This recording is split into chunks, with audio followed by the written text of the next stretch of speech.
Hello guys, welcome back to Maison African Motives. Still on O-level mathematics, working on revisions as we are preparing ourselves for the exams, which are ahead of time.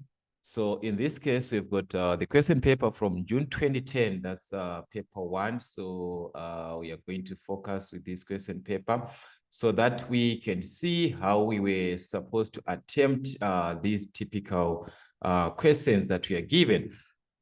That's June 2010 of session. That's 2 hours, 30 minutes. So we shall see with the time that we have.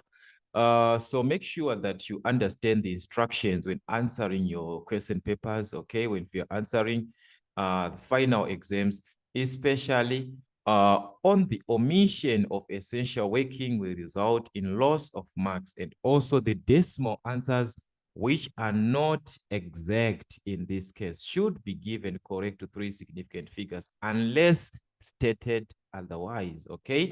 Then now we know that we do not have calculators in this paper, so which means, guys, we are going to use our basic calculations, no calculators. All right, so without wasting much of your time, let us quickly rush through the questions.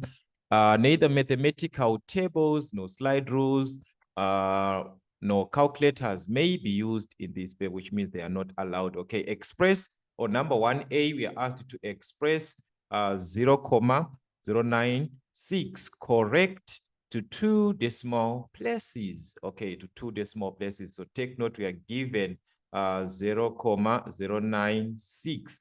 So to 2 decimal places, that means we are focusing with the numbers after the comma. These are the decimal places, numbers that are after the digits that are after the comma. So when we are referred to 2 decimal places, which means we are going to count 2 digits, that is 1, 2. The second, that is our second digit, which is 9. So in this case, if we are to consider 6, which is the following digit, is it greater than or equal to 5? When it is greater than or equal to 5, it is going to change or to add 1 to this digit, which is what? Which is 9. So if we add 1, because 6 is greater than 5, if we add 1 on this 9, it is going to be a 10. Then we give a 1 to the next or to the following term, which is a 0. So 0 plus 1, that's a 1. So meaning to say, our answer in this case is going to be 0,10. The other digit has affected this part, and we need 2 digits after the comma. So which means our answer is going to remain as 0,10. Okay, the part 2 is now to express, okay, as a common fraction, giving your answer in lowest terms. Take note, okay, in lowest terms. So we are given 0,096. How many digits do we have after the comma? That's 1, 2, 3. So which means we are going to divide by 1,000. So we are going to refer to the whole number after the comma. The whole number that is after the comma in this case is 96. That's 0.96, which is 96 over the number of zeros that you're going to use are the digits after the comma, which is 3 digits. So which means we are going to have 3 zeros in this case. We're going to have 96 over 1,000.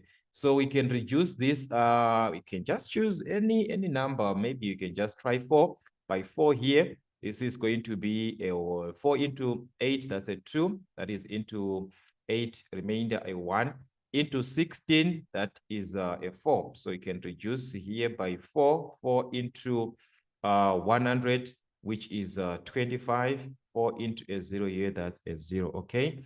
We can reduce again by a 4. Okay, is it possible for us to reduce by a 4, or we can just try 2? All right, so that we can be sure. Let's try 2 by 2 here. That's 1 by 2. 2 into 4, that is 2. 2 into 2, that is 1.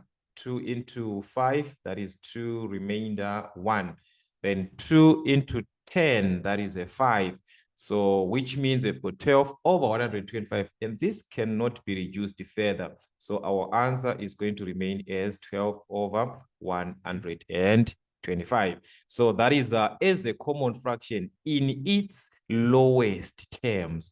Okay, the B part, we are given to express 36 minutes as a percentage of 2 hours. So in this case, we are given 36 minutes as a percentage of 2 hours in this case. So we're going to multiply by 100%. But in this case, we are given units which are not the same. So which means we cannot divide these because this is in minutes, this is in hours. So what we can do is to convert the hours to minutes, since we know that in an hour, we've got 60 minutes. So what about 2 hours? So that means we are going to multiply. That's 2 over 1 times 60. That is 120 minutes in this case. So meaning in place of 2 hours, we can substitute now with 120 minutes, which is equivalent to 2 hours in this case. So this can be written as 36 over 120 times 100%.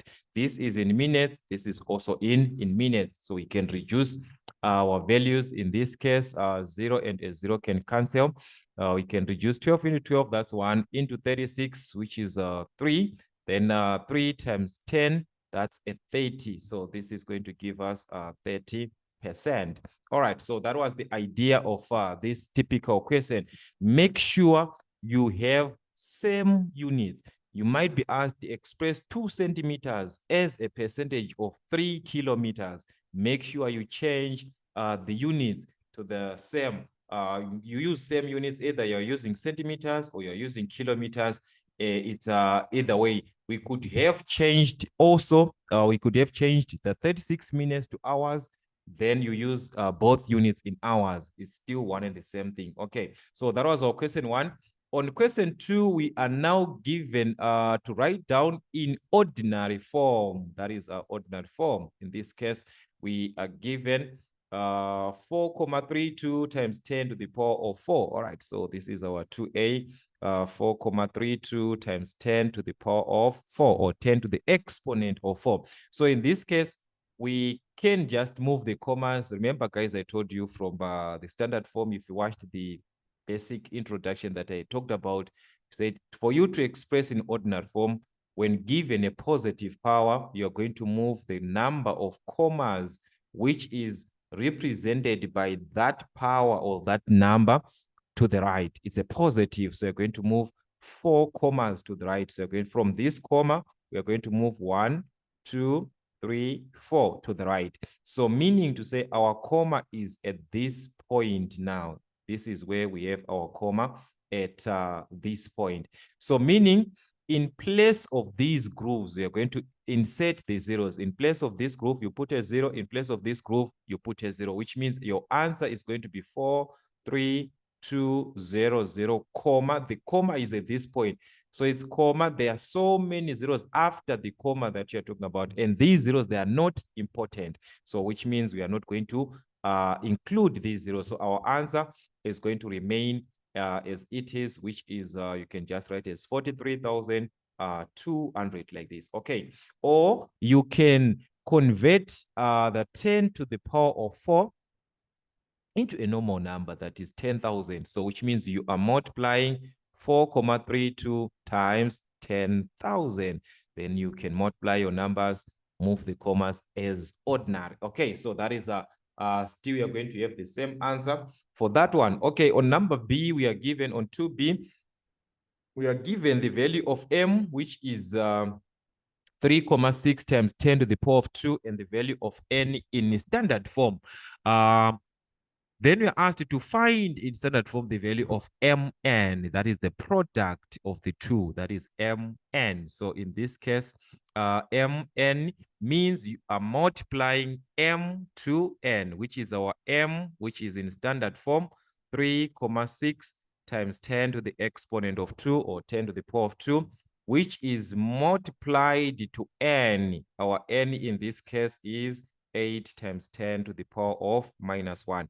So remember that in standard form, if you are multiplying, you can multiply the numbers separately. So which means in this case, we are going to multiply 3,6 times 8. Then the exponent, these bases with exponents, we multiply these separately. That is 10 to the power of 2 times 10 to the power of -1. Okay, so if we are to multiply these two, we can even multiply this part separately. 3,6 times 8. That's 8 times 6 in this case, which is going to give us something like 48. Okay, that's 4. Then 8 times 3, which is 24 plus this 4. 23 plus, that is 24 plus, which is 28. Okay, so you've got 24 plus 4, which is 28. And how many decimal places do we have after the comma? We just have 1 on 3,6. So we're going to have 1 decimal place after the comma. So this is going to be 28,8. So we multiplied these two numbers and we got 28,8. That is the resultant that we got from multiplying these two, which is 28,8. Then we move on to the part of the bases with exponents, with part of exponents, 10 to the power of 2 times 10 to the power of minus 1. From your exponents, if you're multiplying the bases which are the same, you know that we add the powers or the exponents, which means this is going to be 10 to the exponent of 2 plus minus 1. So 2 plus minus 1, a plus and a minus, that's a minus. So we are going to obtain 28,8 times 10 to the exponent of 2 minus 1, which is 1. Remember, we said a plus and a minus gives us a minus. But this number that we are given, is it in standard form? That is the question that you're supposed to ask yourself. Is the answer that I'm having in standard form? So if you have to check, this is not in standard form. Why? Because we are supposed to have an expression or a typical condition of a times 10 to the power of n, where the a is a number that we are taking in between 1 and 10, which is 28 is greater than. So which means we are supposed to express this in standard form. So the 28,8, if we move 1 comma, to the left, it is going to be 2,88, which is now between 1 and 10. So it is going to be 2,88 times 10 to the exponent. It's a whole number. So remember, it's going to be a positive, and this one a positive again. So 2,88 times 10 to the, we are now back to the same condition of multiplying the bases, which are the same. So you add the powers, 1 plus 1, which is a 2. So some of these parts, guys, let's also refer to the introduction of the topic. We referred to this part. I actually talked about these laws and conditions that you're supposed to work with if you're dealing with what?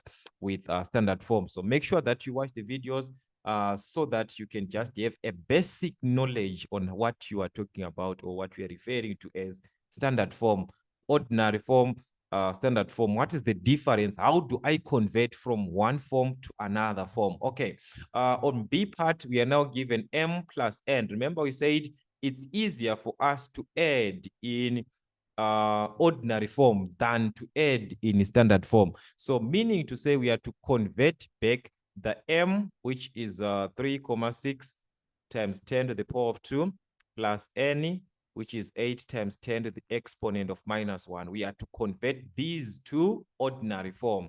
So to ordinary form, it's easier for us to add numbers if they are in ordinary form. Yes, we can simplify standard form direct, but it's easier. You are used to these numbers in ordinary form, so you can convert back. Remember, 10 to the power 2 is same as 100, or you can just move 2 commas to the right in this case because they're positive. So 3,6, the positive, 2 commas to the right, that's 1, 2, which is we've got a 0 inside the groove. So this is going to be 360 plus this one, it's a negative. So you're going to move 1 comma to the left. It's a negative, so it's 8.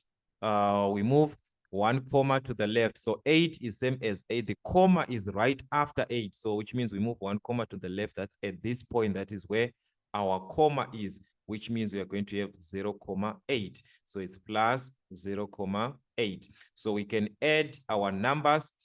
In this case, 360 plus 0,8. 360 is a whole number. So if you add 0,8, it is going to give us 360,8, which is in ordinary form. Remember, we converted to ordinary form. Like I said, it's easier for you. You can add this part here. 360, it's a whole number. comma, a 0, so that you can add 0, comma. Remember, the commas are supposed to be in line. So this is going to be 360, comma 0, 0, comma 8. You add, still you obtain the same thing, 0 plus 8, which is 8, comma 0 and 0. That's a 0 here, 6. This one is same, like there's a 0, so it's going to be 0 here.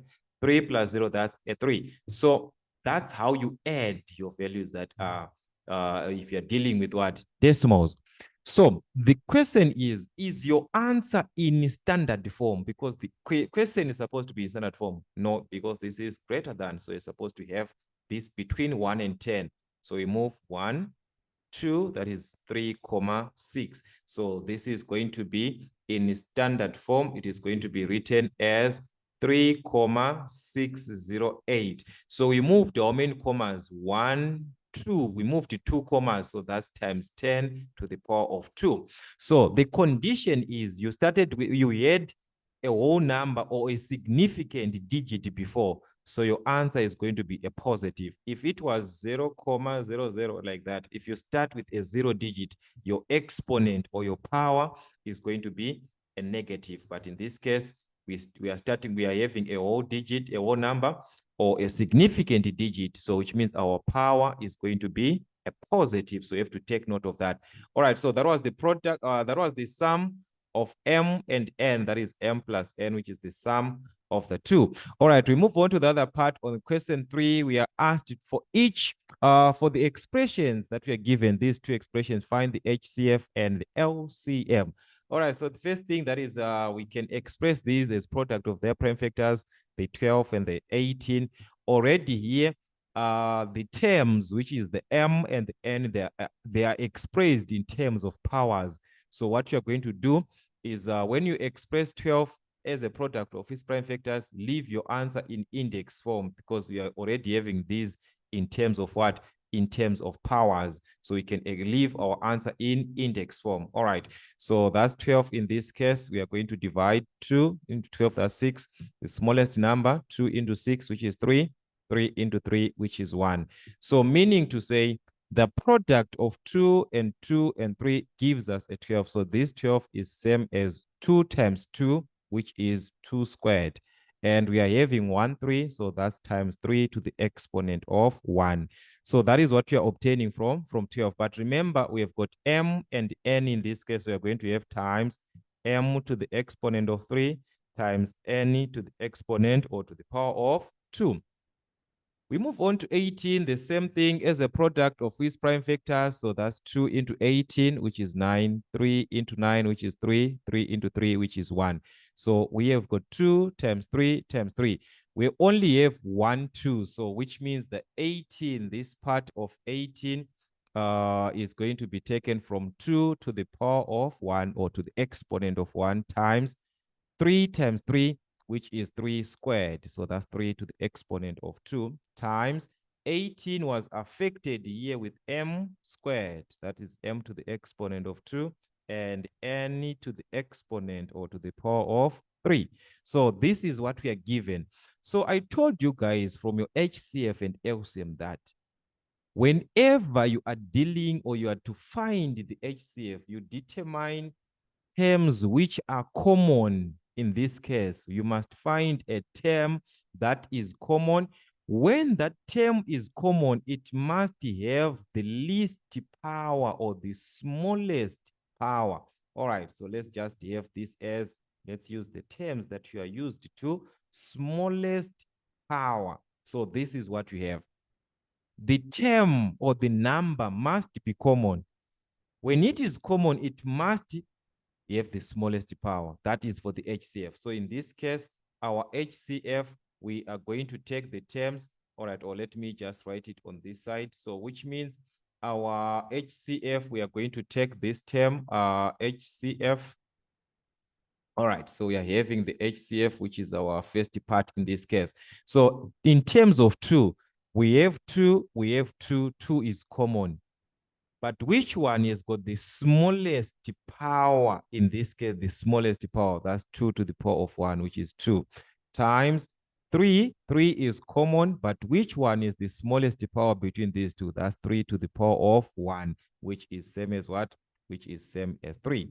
We move on to m. M is common also, but which one is the smallest power? That's the m squared. This is m to the power of 3. This is m to the power of 2. So that's m to the power of 2 in this case. So this is going to be m to the power of 2.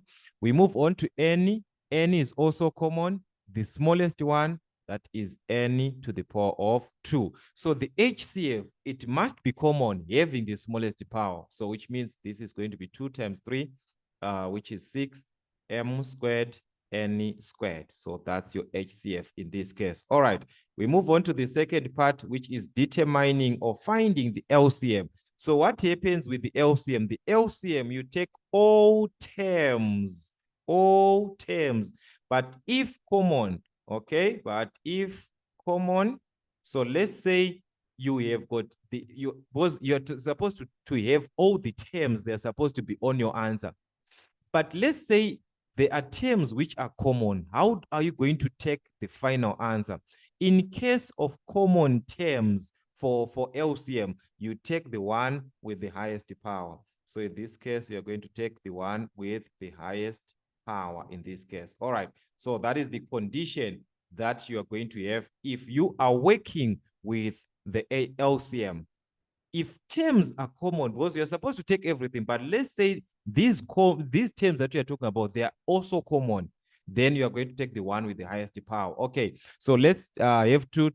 We can see that is 2, but it's common. There's also 2 on this part. So we take the one with the highest power, which is 2 squared. So that's 2 squared times 3. 3 is also common. So we take the one with the highest power, which is 3 squared times m. We can see that m is also common. So we take the one with the highest power.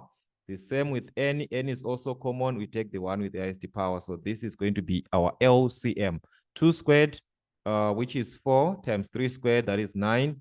Times m to the exponent of 3 times n to the exponent of 3, which is 4 times 9, that's 36, m cubed, n cubed. So our answer is going to be like this for the LCM. So the LCM, that is how we can present our answer. It's supposed to be every term that is given must be on your answer. But in a case that the terms are common, you refer to the one that has got the highest power. All right. But in terms of HCF, always the HCF is supposed to be common. All right. On number B, we are now given to simplify. All right, that's simplify. So that's simplify 6x. So take note of this part. The first part you are adding, then you are dividing on the other part. So that's 6x plus 12x divided by 3. So in this case, according to your board mass, you can just apply your board mass in this case. That's the brackets of division, multiplication, which some they use BOMDAS, which is just one and the same thing. If you are to check on a consideration of addition and division, division is the one that starts. Division, then addition is later on. We are having addition later on. So which means we are supposed to start with the part of dividing before we add. So this one, we are going to obtain 6x plus, if we divide these two terms, what do we obtain? That's 12x divided by 3. 3 into 12, that is going to be 4x. So meaning to say we obtain 4x from dividing these two terms. So now we can add 6x plus 4x. That is, you add the coefficients of x. The coefficient of x, here is 6, here is 4. That is going to be 10x. So that is what you're going to have at the end. All right, so that was the B part of this question on simplifying and so forth. So let's check the other part. So these are the typical questions. You can see, guys, just 1, 1, 1, 1, 1 marks. All right, so we are now given to convert on 4A, convert 408 to a number in base of 6. All right, how can we convert this to a number in base of 6? Remember, if the base is not given, it means that number is in base of 10. So for you to convert to base 6, we can simply divide by the base throughout 408.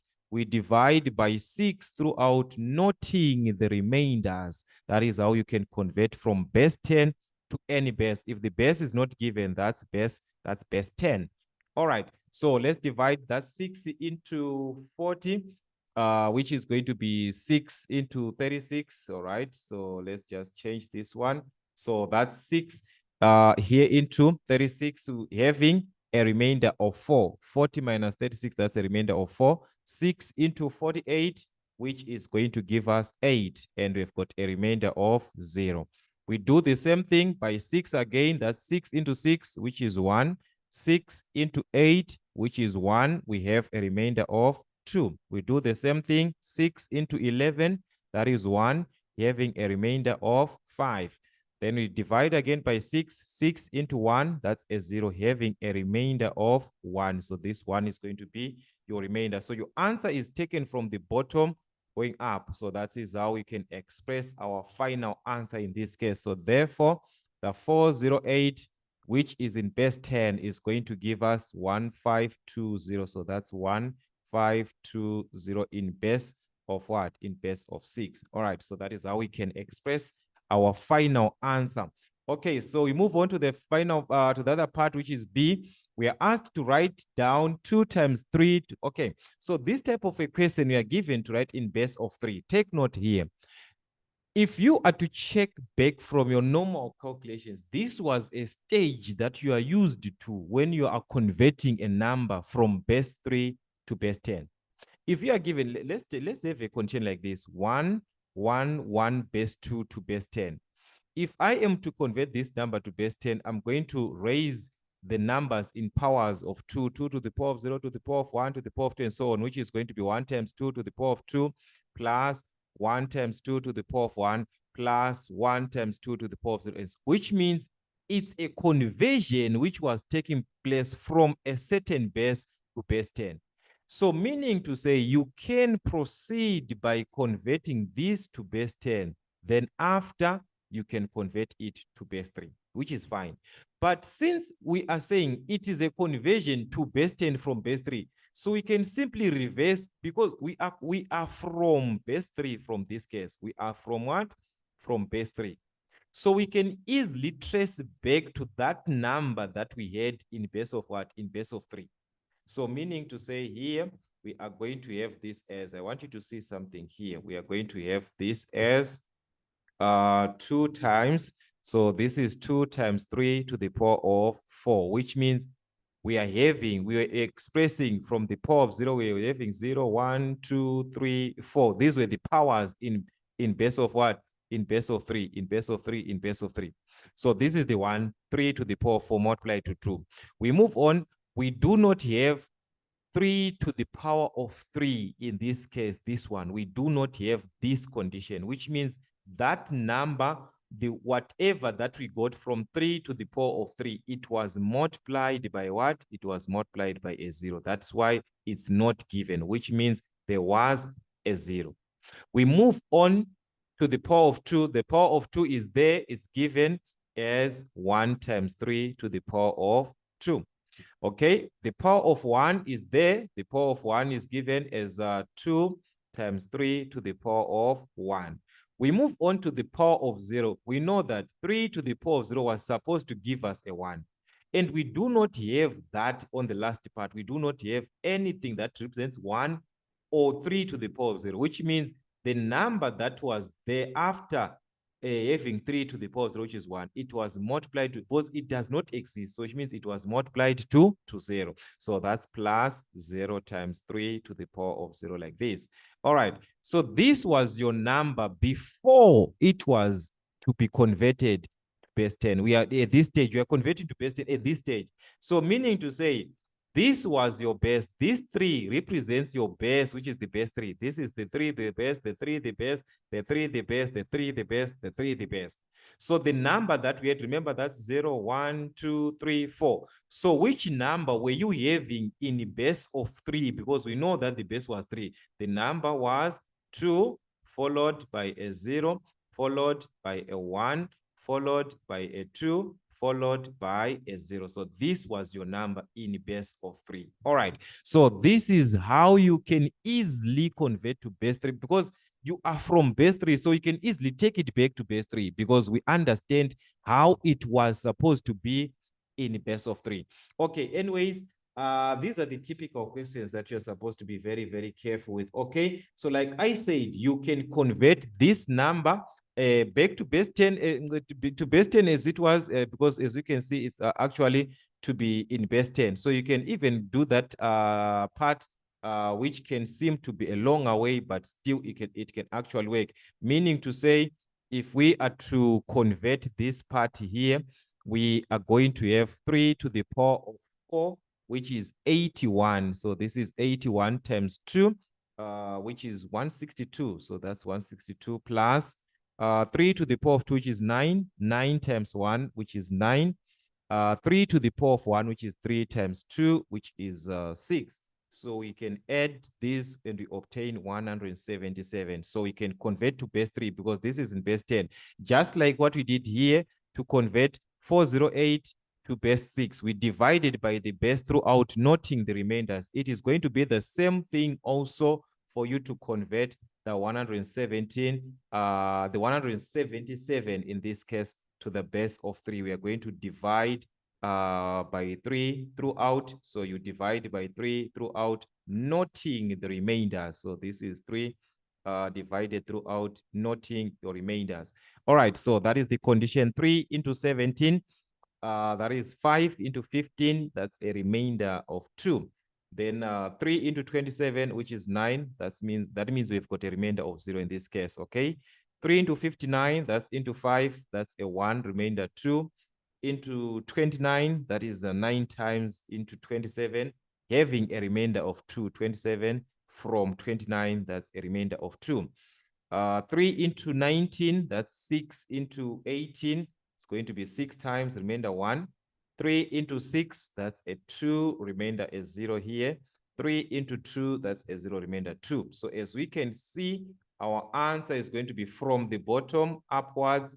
That's 2, 0, 1, 2, 0 in base of what? In base of 3. So we are obtaining the same answer in this case. So you choose which way is best for you, because it's maths, guys. You choose which one is best for you to simplify. All right, so that was our question B. In this case, we move on to the question C, where we are being asked now to find the value of x from the addition of these two numbers, which are in base of x. Okay, so this is a typical question. And we can just say this is a mental type of a question. Those mental questions, if you still remember them, because we can just say, okay, we were adding these numbers, which is 4 to in base of x.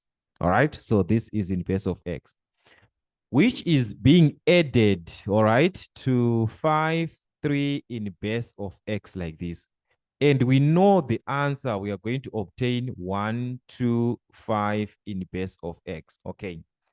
If you understand your number bases, how do you add your number bases? You can actually find your x, because here you are asking yourself to say, since I understand that I cannot write a number that is equal to the base or greater, the base to be the number to be greater than the base, it's impossible for us to write something like 2, 3 in base of 3. We cannot have a number same as the base.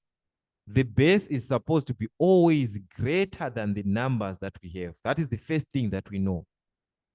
So meaning to say that if we are to check in this consideration, the biggest number that we have in this case is 5. This is the biggest number, which means this x that we are talking about, it's a number that is greater than 5. It cannot be equal to 5.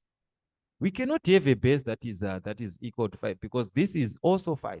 So our base is supposed to start from 6, 7, 8, 9, up to 10. These are the numbers that we're expecting from this part that we're talking about.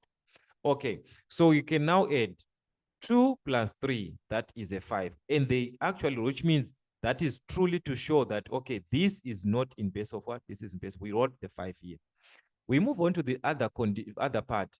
4 plus 5, this is 9. But after adding this 4 plus 5, we're supposed to write 9, but they didn't write 9. They wrote 1 to y. What happened?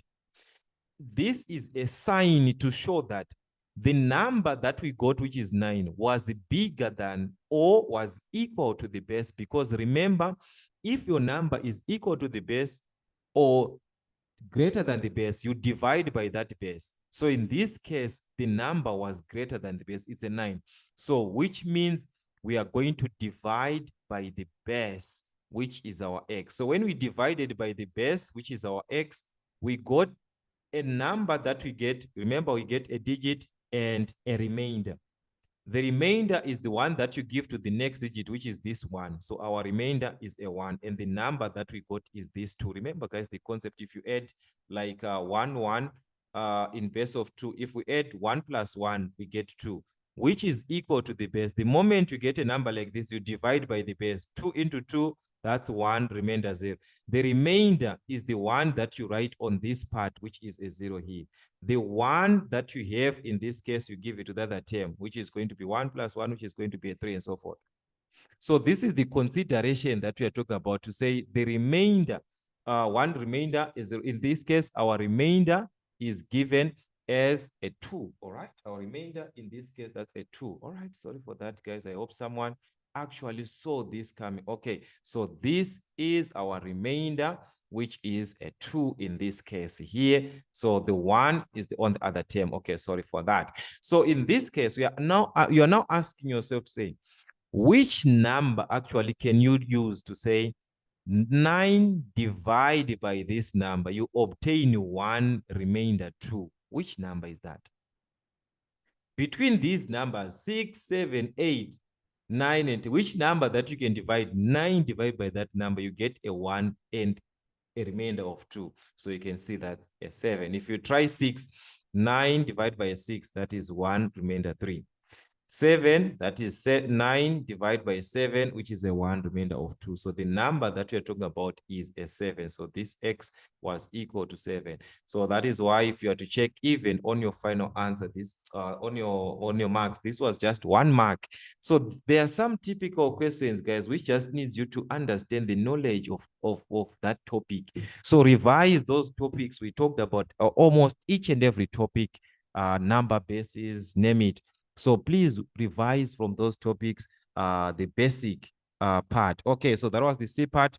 We move on to question number 5, where we are given, in this case, M, N, and R. Evaluate or find the value of MR to the exponent of N. So this, we can just substitute the values that we are given. In this case, that's A.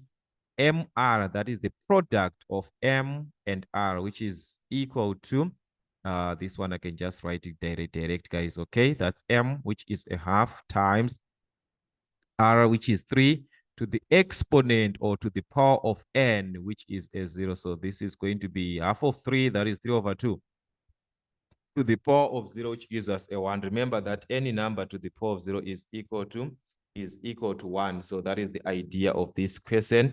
All right, we move on to the B part. 2 and 1 over 4 to the power of M. 2 and 1 over 4 to the power of M. So this can be taken as, can just multiply, add to a new proper fraction. That is 2. 4 times 2, which is 8, plus 1, which is 9. So that's 9 over 4. Everything to the power of M, which is your M in this case is the power, that is the power of a half. Okay, so if we are to take into consideration, we are now back to exponents. The condition of substitution leads you to the topic of depending with the values that you are given. So in this case, this is a condition that we know about. Exponents to the power of a half, we are referring to x to the exponent of 1 over n, or 1 over a, which gives us the 8th root of what? The 8th root of x. So this is going to give us the square root of what? The square root of 9 over 4 to the exponent of 1, which you know that the square root of any number, it's a plus or minus. So that's plus or minus square root of 9, which is 3, square root of 4, which is 2. So that is it. Or since this is a simplification, sometimes you can even leave the plus or minus, is fine. You can be awarded a mark for that, but just know that square root of any number, it's a plus or minus, or you can even write it as a common fraction, as a mixed fraction, which can be given as plus or minus 1 and a half, 2 into 1, 2 into 3, that's 1, remainder a 1 over 2. So it can be even a decimal depending with your simplification. All right, that was the B part. The C part, we are now given to find the rth root of negative 64. So r in this case is equivalent to 3. So that's the cube root of negative 64. So you're asking yourself, which number are you going to use in this case? The number that multiplies itself 3 times and it gives us a negative 64. This number, it multiplies itself 3 times. So that's a negative 4 in this case. So if we multiply negative 4 times negative 4 times negative 4, negative 4 times negative 4, that's positive 16 times negative 4, which is going to give us negative 64. Remember, a positive and a negative gives us what? A negative. So that was a negative 4 in this case. Okay, so that's question 5. We move on to the other part of the question where we are given D as to 12s to D is equal to 3s to 7. Find the value of D. So this is just a ratio that you're given. Remember, a ratio can be expressed as a fraction. So if I am given 12s to D like this, I can write this as a fraction. 12 over D is equal to 3s to 7, which is 3 over 7. As a fraction like that, we can write it like that. It's an equation that you have, so you can solve for this equation for D by cross multiplying. So you can cross multiply. That's D times 3, which is going to give us 3D is equal to 7 times 12, which is in this case 84. That's 84. So you can divide by 3 to determine the value of D. So D is equal to 3 into 8. That's 2 into 6, remainder 2. Then 3 into 24, which is 8 in this case. So that D is going to be equal to 28. All right, so that is what you can do. Or you can just, guys, this is maths. Maths, you can play around these questions. 12s to D is equal to 3s to 7. So you can even ask yourself to say, if this number was the 12 in this case, now it's given as a 3. So you can ask yourself to say, what happened in this case from 12 to 3? What happened? So it was a division that happened in this case. 12 divided by 4 is going to give us 3. So it means the same. If we are to move from this 3 back to this 12, that is times 4. So 3 times 4 gives us 12. So if we multiply this one times 4, you are supposed to get this one. So 7 times 4 gives us 28. So 7 times 4 is just equivalent to our D, which is 28. So many ways that you could have attempted, that you could use to attempt such typical questions on ratios. Okay, on the other part, we are also given a ratio, but this time on sharing a certain amount of money. So as given, a sum of money is divided in the ratio of 2s to 3s to 7, given that the largest share, in this case, the largest share, which is 7, this is equivalent to the largest share. So 7 is equivalent to the share of $224,000. Calculate the smallest share, which is 2. What about 2? What is the equivalent amount? That is that. We are not given the total ratio where we use the total ratio. We are given the amount equivalent to the ratio of 7, which is the largest share. So you use the 7 to the amount. What about 2, which is the smallest one? So as you can see, it is going to be less. So that's 2 over 7 times the total amount, times the total amount of 7. So that is 2 over 7 times 224,000. Okay, so you can reduce our value. 7 into 7, that's 1, into 22, that's 3, into 21, remainder 1, 7 into 14, which is 2, here you've got 0, 0, 0. Okay, so you can multiply. In this case, we are going to have a sum of 2 times these zeros, that's 0, 0, 0 in this case. 2 times 2, which is 4, 2 times 3, which is 6. So we are going to obtain a sum of $64 in this case. All right, so this is what we are going to have at the end. The total, according to the ratio of 2, is going to be equivalent to $64. We are using as per the given ratio. All right, on number 7, we are given a consideration of 2 sets.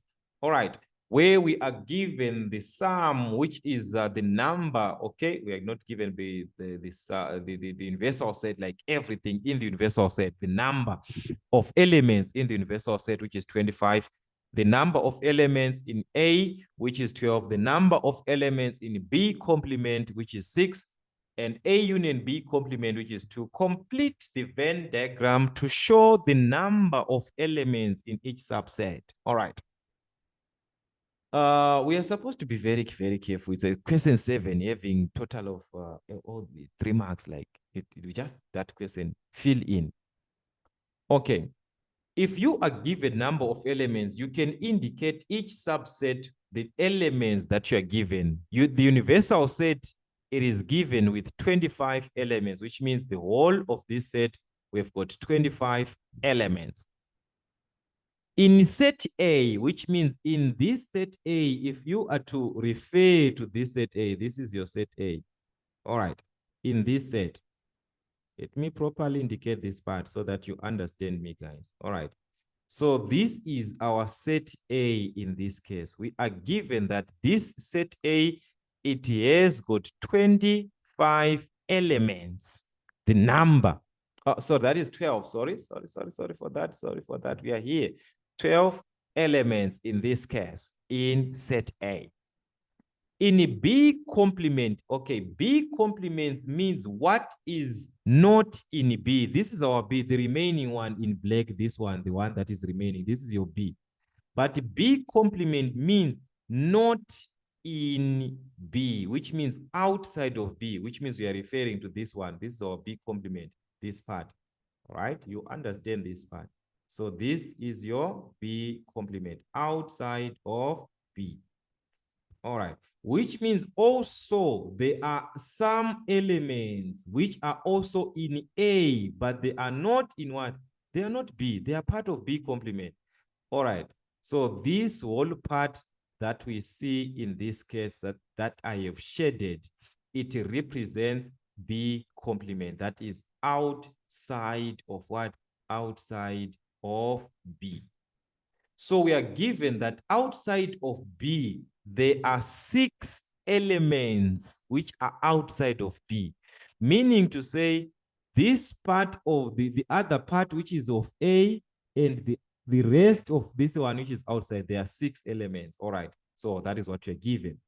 Then we are given also the number of elements in A union B complement. A union B, it means if you combine A and B, if you combine A and B, what is outside, what is not part of this side? Okay, if you combine A and B like this, we combine A and B, what is outside of A and B, which is this one in red.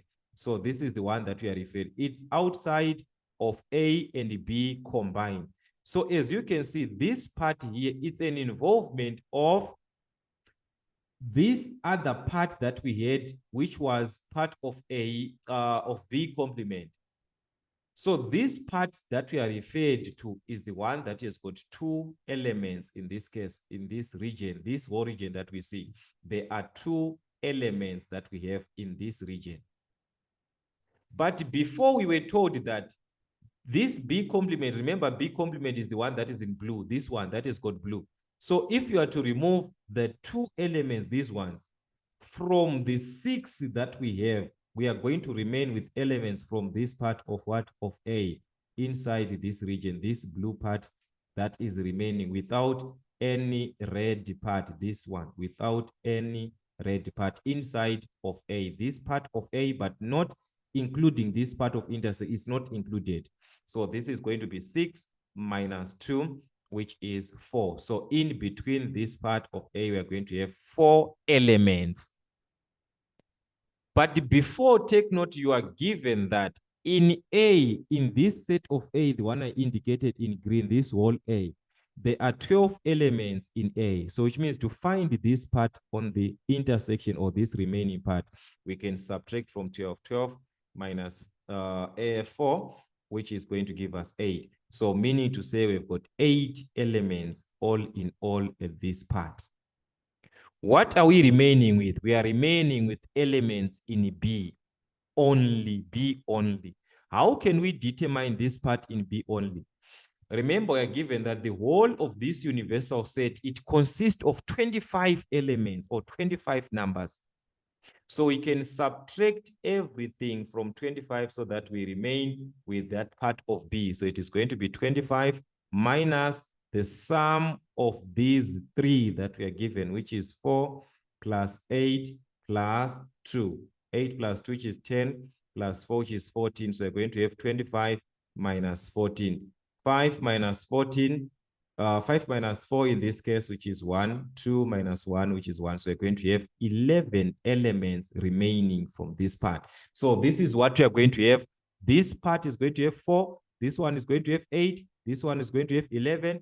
The outer part is going to remain with 2. So you can redraw this part without this shaded part that we just, the shading was just for indicating exactly so that you properly see how to attempt this typical. So be very careful, guys, when dealing with sets, especially when you are given number of elements like in this condition that we have.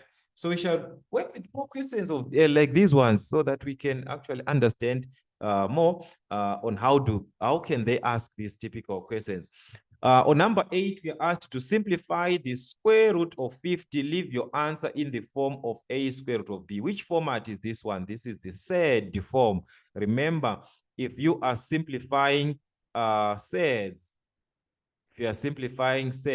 this is the simplest form of expressing a set, a square root of b, which is taken from expanding the square root of 50 by having the highest or the largest perfect square which can be found in 50, which is 25. So this can be expanded as 25 times 2, which is the square root of 25 times the square root of 2.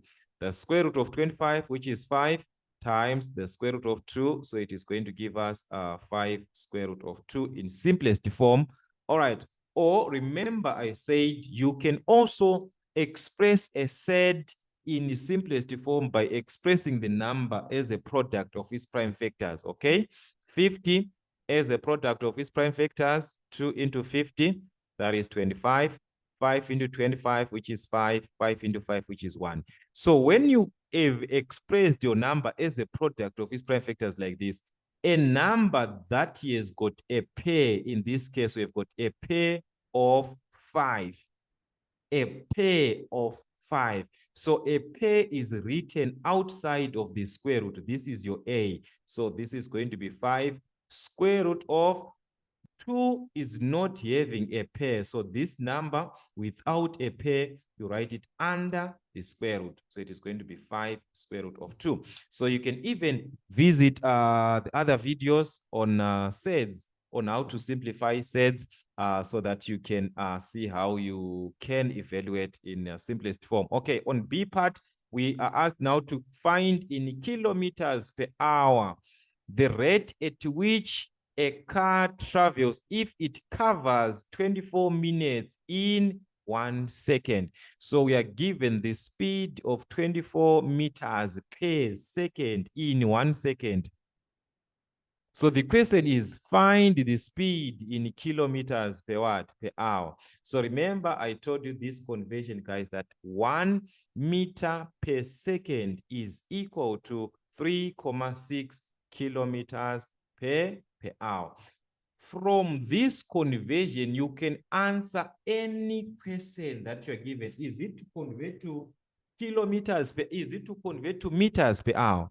So in this case, we want to convert the 24 meters per second. So 24 meters per second is equal to how many kilometers per hour? We do not know. So as you can see, this is going to be more. You're given whatever that you want right on top. So this is 24 over 1 times the kilometers per hour, which is 3,6 kilometers per hour. So you can multiply 24 times 3,6. Okay, so this is going to give us 86,4 in kilometers per hour. So that is how you can convert anything from meters per second to kilometers per hour, from kilometers per hour to meters per second, as long you understand this conversion that I have put aside here, that 1 meter per second is equal to 3,6 kilometers per hour.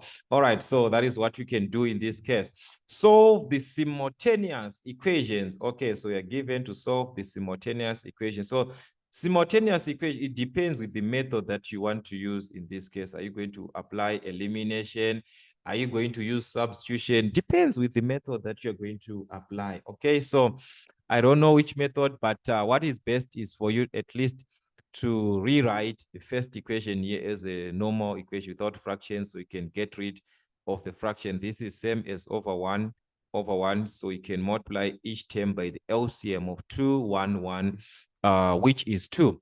So you can multiply by 2, by 2, by 2 in this case. So this can cancel, which is going to be 1x. So we remain with x, 3 times 2, which is 6y, 4 times 2, which is 8.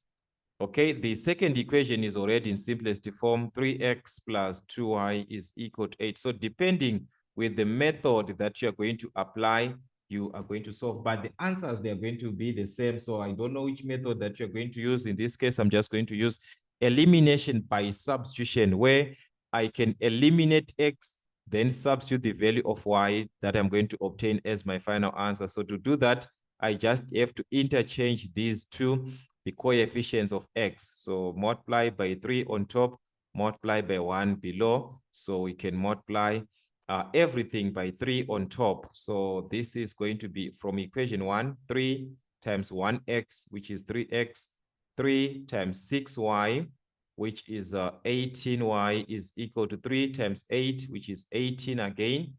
The second equation times 1, so that's 1 times 3x, which is 3x, 1 times 2y, which is 2y, is equal to 1 times 8, which is 8.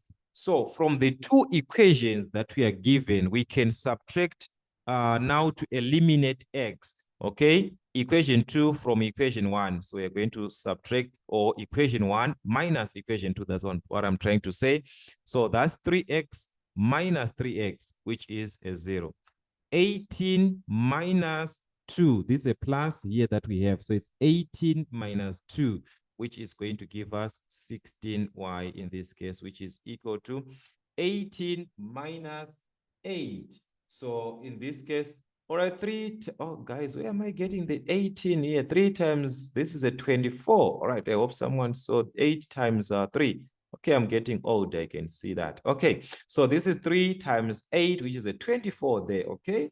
Then the 24 minus 8, which gives us a 16. All right, so you can divide by 16 both sides. So y is going to give us a 1. Okay, so having the value of y in this case, we can determine the value of x by substituting into any one of the given equations that we have from the simplified ones or from the original equations. Okay, so I'm just going to use the first equation in this case. That's x plus 6y is equal to 8.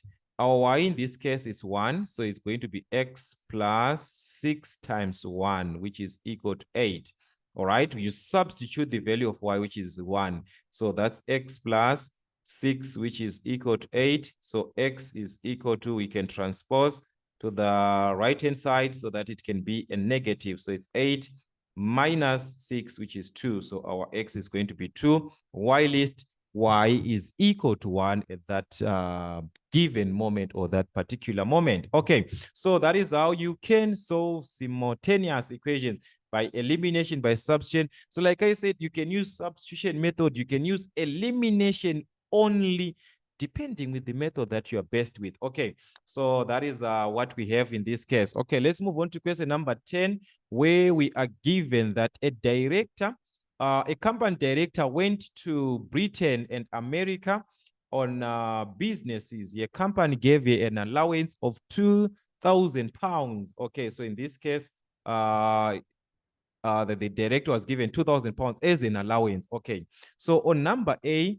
okay, so let's review this. Our allowance in this case is given as £2,000 pounds. Then we are given, while in Britain, she spent 1/5 of her allowance. Take note of this part. She spent 1/5 of her allowance. Calculate the amount she spent. So we are given that she spent 1/5. So meaning to say, we are just going to multiply. So in this case, amount, that is amount spent is going to be 1/5 times the allowance, which is our allowance is £2,000. So we multiply to £2,000 in this case. All right. So that's 5 into 20, which is 4. We remain with 0, 0 in this case. So which means she spent £400 in Britain. All right, so that is the question. On arrival in America, she converted all her remaining allowance. Yeah, take note, guys, the remaining allowance, not the allowance that she had before, but what is remaining. So in this case, you have to ask yourself, what is remaining from the £2,000 pounds that she had? She spent 1/5, which is £400. So in this case, the remaining is going to be what? So that is what we need. So the remaining is going to be the £2,000 minus the £400 that we are given in this case, which is going to be £1,600. Okay, so what happened with this 1,600? This is the one that we are being told that she converted that remaining at a rate of £1 to 1.92 US dollars. Calculate the amount she received in US dollars. So now we can use the rate on this remaining amount to say £1 was taken at 1.92 US dollars. What about the remaining amount of what? Of £1,600 in this case? What is going to be the amount in US dollars? So as you can see, this is more. This is 1,600. So this is going to give us more. So that means this 1 over 1. So it's going to be 1,600 over 1 times 1.92. So guys, be good on your multiplication. Multiply properly.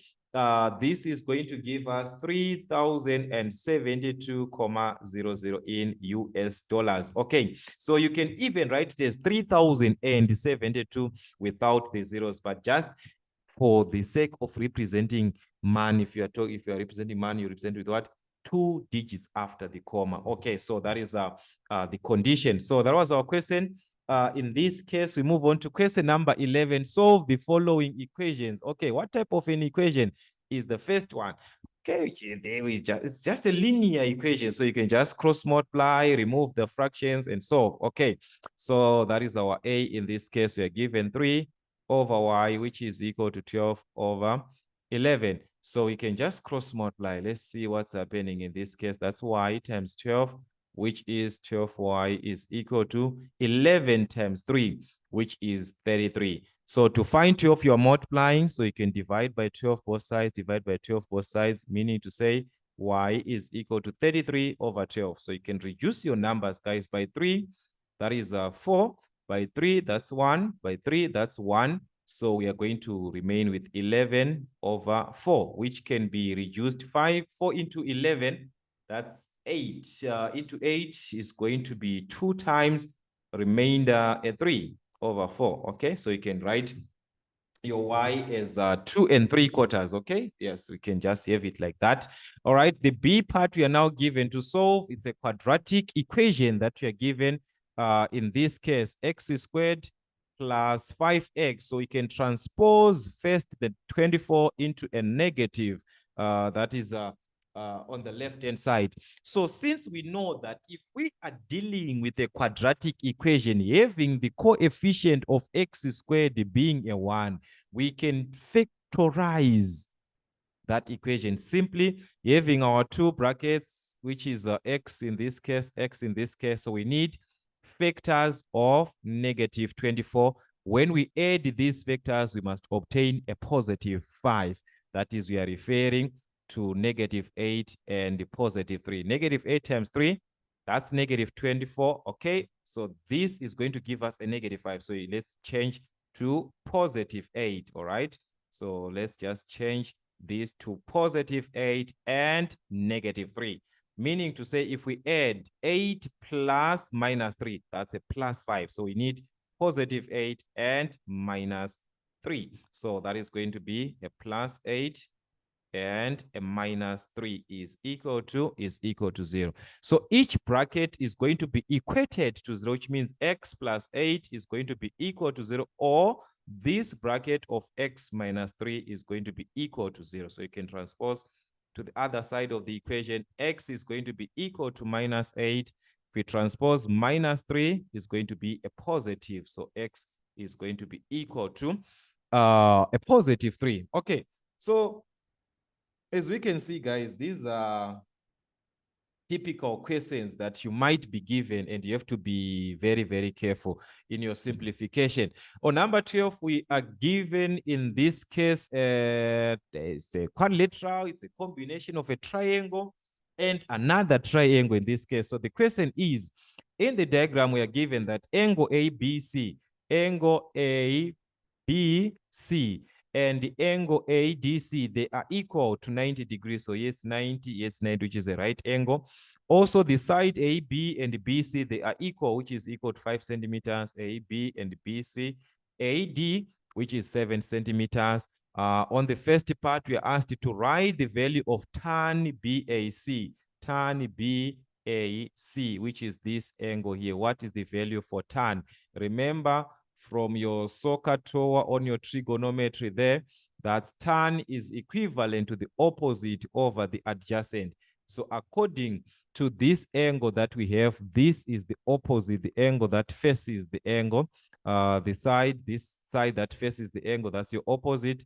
And this is our adjacent. We have got angle and 90 degrees on one side. So that's our adjacent. So meaning to say, our tan of BAC is going to be opposite, which is 5, over the adjacent, which is 5. So this is going to give us a 1. Okay, calculate the length of line DC, which is this one from D to C. So if you are to consider, we do not have information that is that we can use in this case in triangle ADC to calculate DC. We are just given one side, and it's impossible for you to calculate any side if you are just given one side. We do not have an angle, we are just given a side. So what are we going to do? We are going to apply from this triangle that we have of ABC, which is our right angle triangle. We can use this triangle to calculate the third side, which is the side AC, which also affects the triangle DCA or triangle DAC. So how can we calculate AC? Using Pythagoras theorem. So using Pythagoras theorem, h squared is equal to a squared plus b squared. We are given two sides, which means our AC squared, this side. So it is going to be AC squared is equal to a squared, which are the shorter sides, 5 squared plus 5 squared. So which means AC squared is equal to 25 plus 25. AC squared is equal to 25 plus 25, which is 50 in this case. All right, so if you are to find AC, is going to be the square root of 50 both sides, square root, meaning to say AC is equal to square root of what? Square root of 50. Or we can use it as AC squared because we are going to apply Pythagoras theorem again. So this AC that we are talking about is the square root of what? The square root of 50. But we need to find DC. Now we've got two sides, so we can determine DC using again the same theorem, which is the theorem of what? Pythagoras, we are going to have our h squared, which is equal to a squared plus b squared. H squared, which is the hypotenuse, which is our ac squared.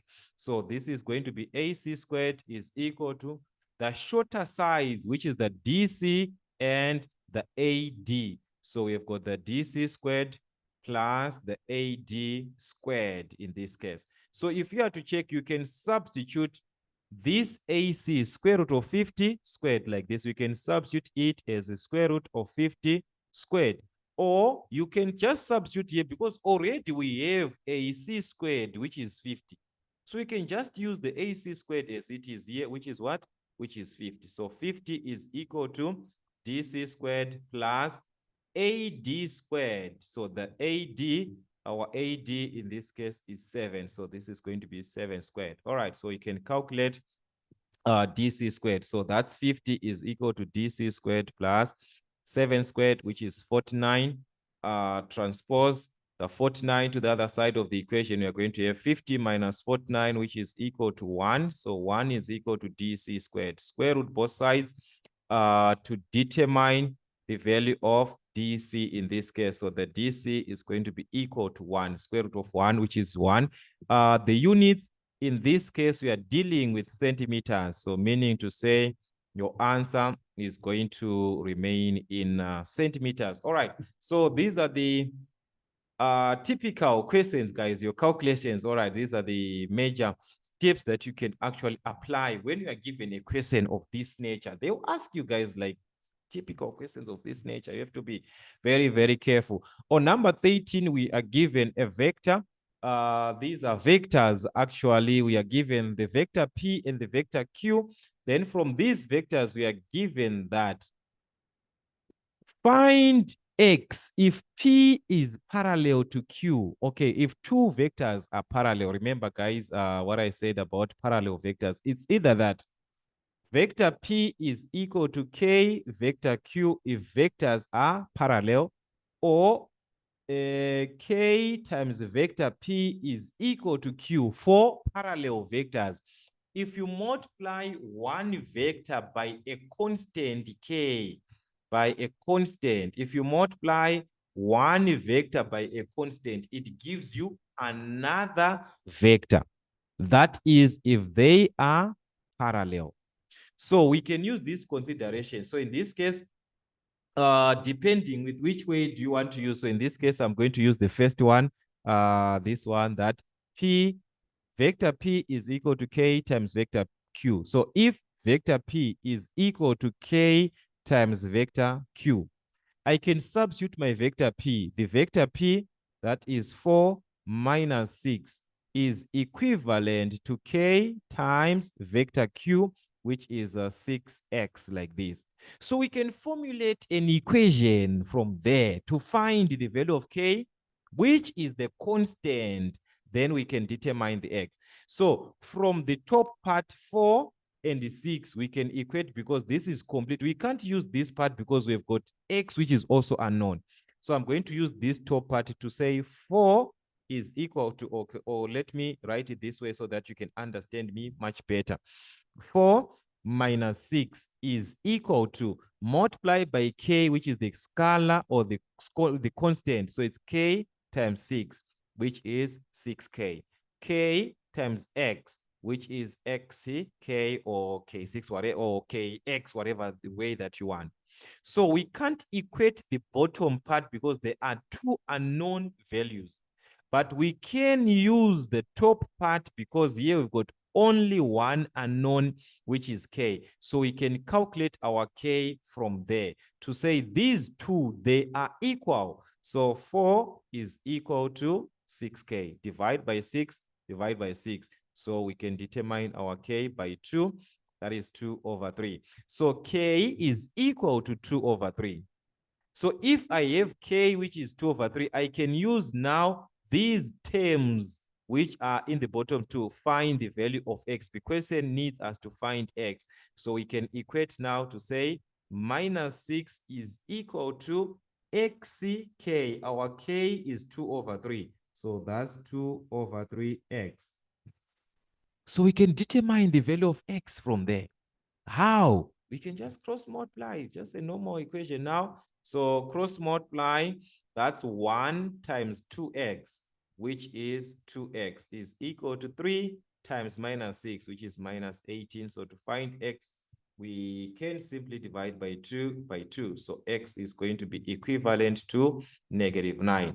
So our x in this case is going to be 2 into -18, which is a -9. So this is the typical part that we were given. So we are supposed to be very, very careful on this one. Okay, so we have the value of x in this case. So we can even substitute and prove to see truly what we are saying. Okay, the B part, find the modulus or the magnitude of vector P, leaving your answer in set form. So in set form, meaning to say leave your answer under the square root. So remember that the modulus of a vector is equal to the square root of x squared plus y squared. Remember, a vector is given in terms of x and y. So the x, which is 4, so we're going to have the modulus of P as the square root of 4 squared plus our y value, which is -6. So this is -6 squared. So that means we are going to have the square root of square everything, 4 squared, that's 4 times 4, which is 16, plus -6 squared, that's -6 times -6, which is a positive 36. So we can add these two, which means we obtain the square root of 6 plus 6, which is 12, remainder 1. 3 plus 1, which is 4, plus 1, which is 5. So this gives us the square root of 52 units. So this is your modulus in set form. Or you can simplify this further in simplest form. Remember, we said a set can be expressed in simplest form in the form of a square root of b. So we can find the perfect square that we have in 50, or we can express as a product of, depending with what you want, 2 into 50, 2 into 52, that's 2 into 5, which is 2, remainder 1, which is 6, 2 into 26, that's 13, 13, 1. Remember, I said a pair will be written outside of the square root. The number that does not have a pair, you write it inside of the square root. So it's going to be 2 square root of 13 in simplest form, or you can just look for a perfect square. That's 4 times what? 4 times 13.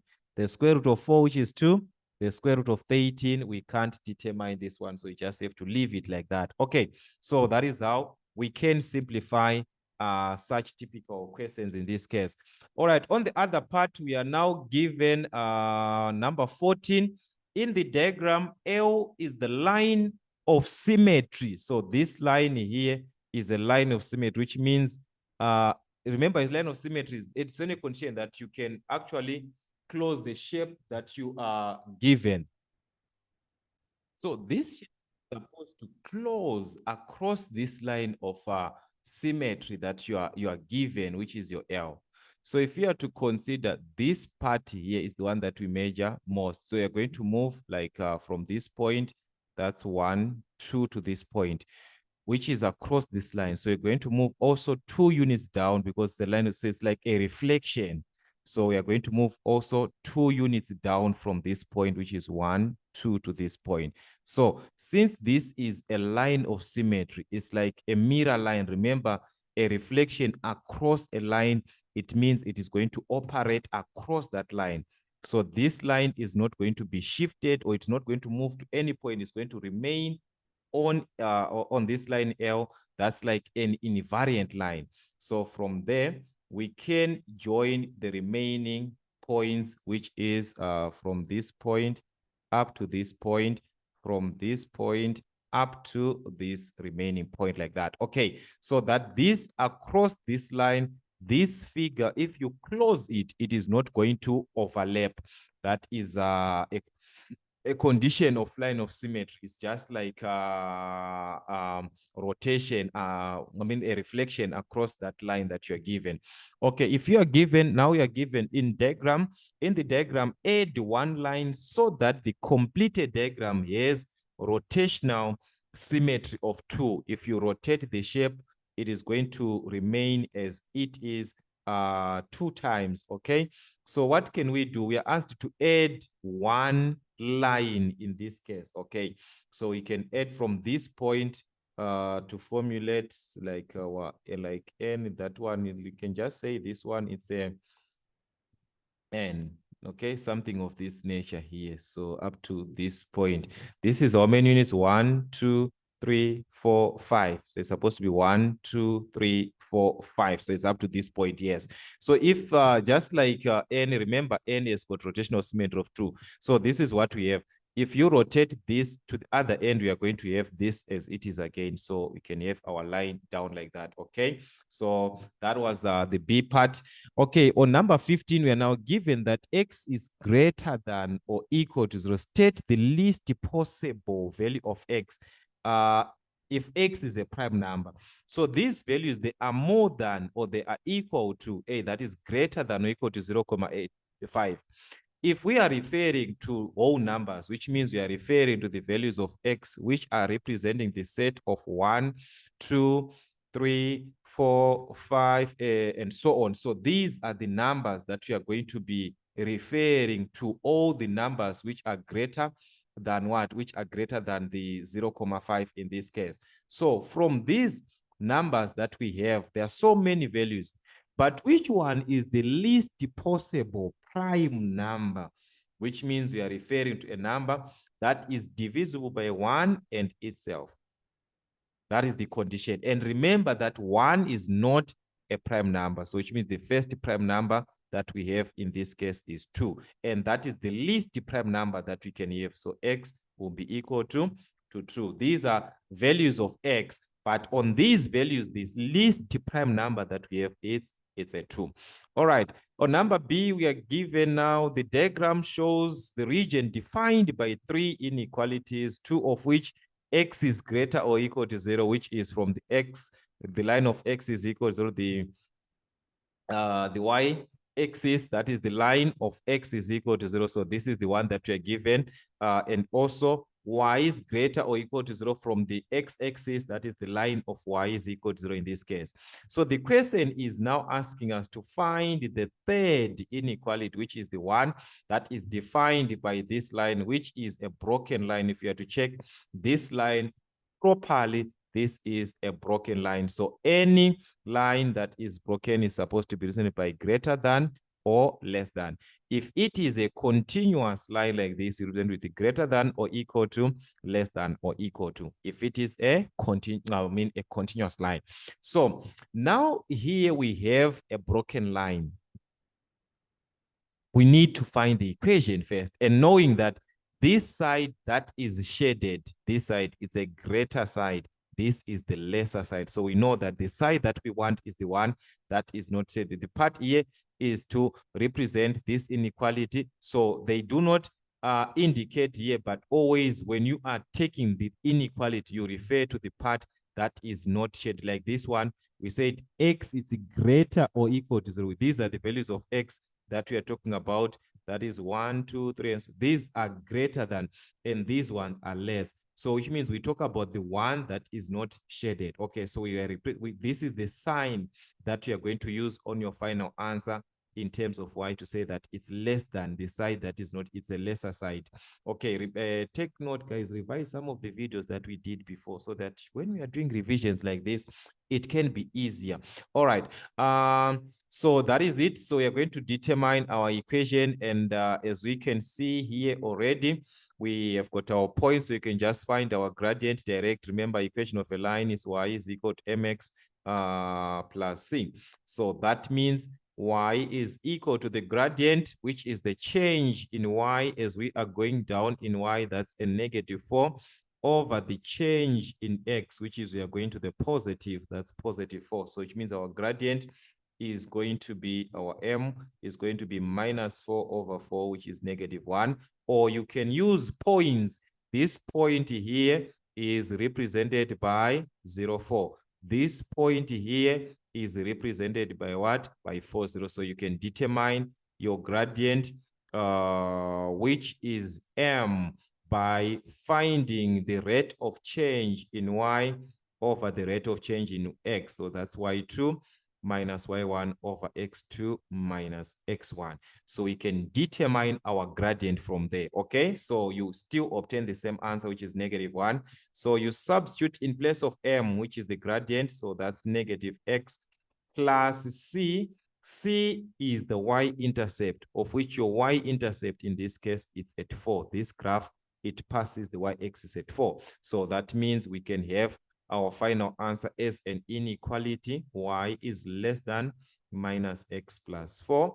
Or you can even transpose the -x to this side to write it as y plus x, or you can write it as x plus y, which is less than 4. Still, it's one and the same thing. It's a broken line. So we leave the less than, not equal to, because this is a broken line. Unless you are given a continuous line, that's where you use greater or equal to. So you have to be very, very careful on your presentation of your final answer. All right, so that was our inequality, the third inequality in this case. Then on number 16, we are now given two matrices. In this case, it's not two, but actually three. So we're given that from the first matrix that we are given D, that is a 2 by 2 matrix in this case, being added to another 2 by 2, giving us 0, 0, and so forth. Find D. What is a condition under matrices that can give us a 0 matrix like this? This condition can only be found if you are adding like this. Let's say the first matrix has got A, B, C, D, which are positive. We can only obtain this 0, 0 that we see if we add to the negative of these values, to minus A, to minus B, to minus C, to minus D. That's a condition that can give us what? 0, 0. It means if a term changes its sign, a term changes its sign, and add those matrices, we obtain 0, 0. So that is the condition that we have. So we can simply find our matrix D by looking into the second matrix that is being added. Before this second matrix, we change the sign. This minus, before it was a plus. The minus 8 was a plus. The 3 was a minus. The 4 was a minus. So that if you are to add, you can obtain a 0, 0. So the signs change to obtain 0, 0.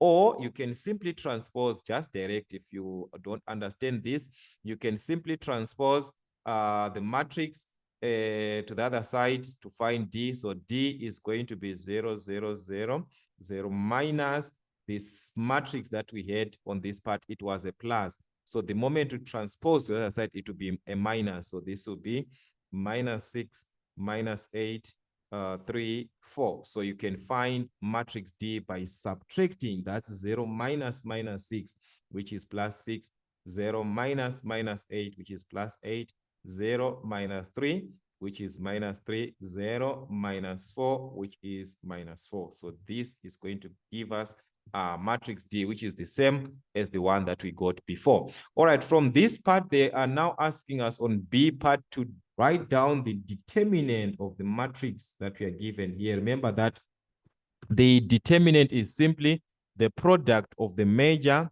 diagonal, this one, which you multiply -6 and 4, then you subtract to the one of the minor, which has got -8 and 3. So you combine these two together. That's -8 times 3. Simple.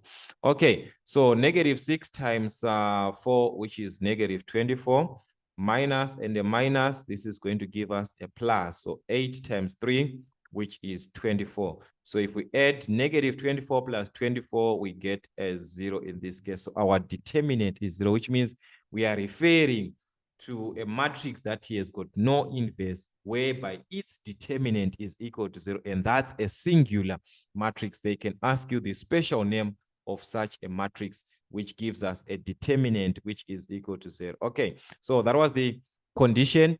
On number 17, we are now given, this is a bearing, a diagram under bearing. All right, so from this information, we are given that P, Q, and R are 3 points on level ground. The bearing of R from Q is 160. That is R here from Q, which is this one, 160. And the others, 350. Find the three-figure bearing of Q from R. Okay, that's our A. Q from R. From this diagram, what is going to be the bearing of Q from R?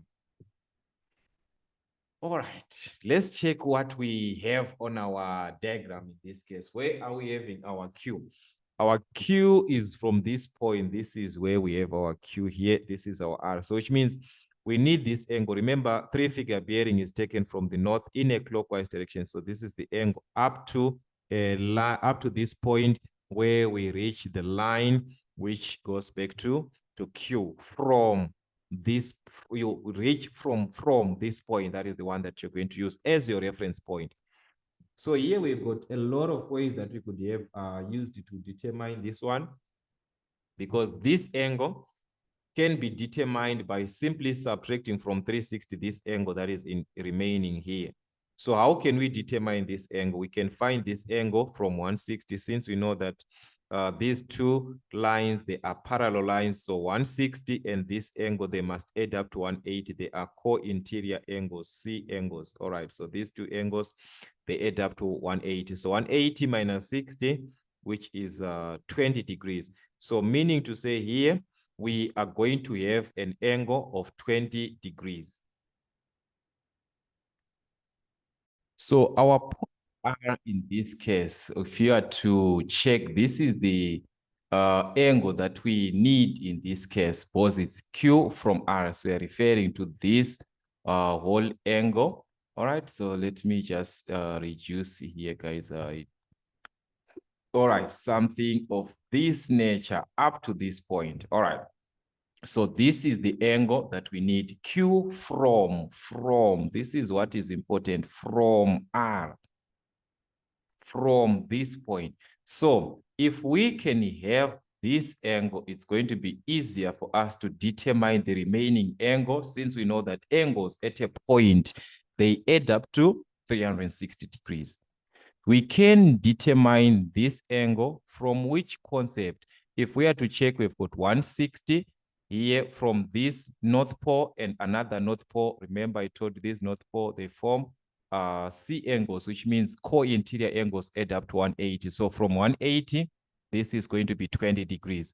So the remaining of the angle, we subtract from 360. So 360 minus 20, which is going to give us 340 degrees. So that is the bearing of Q from R is going to be 340 degrees in this case. So this is 340 degrees. All right.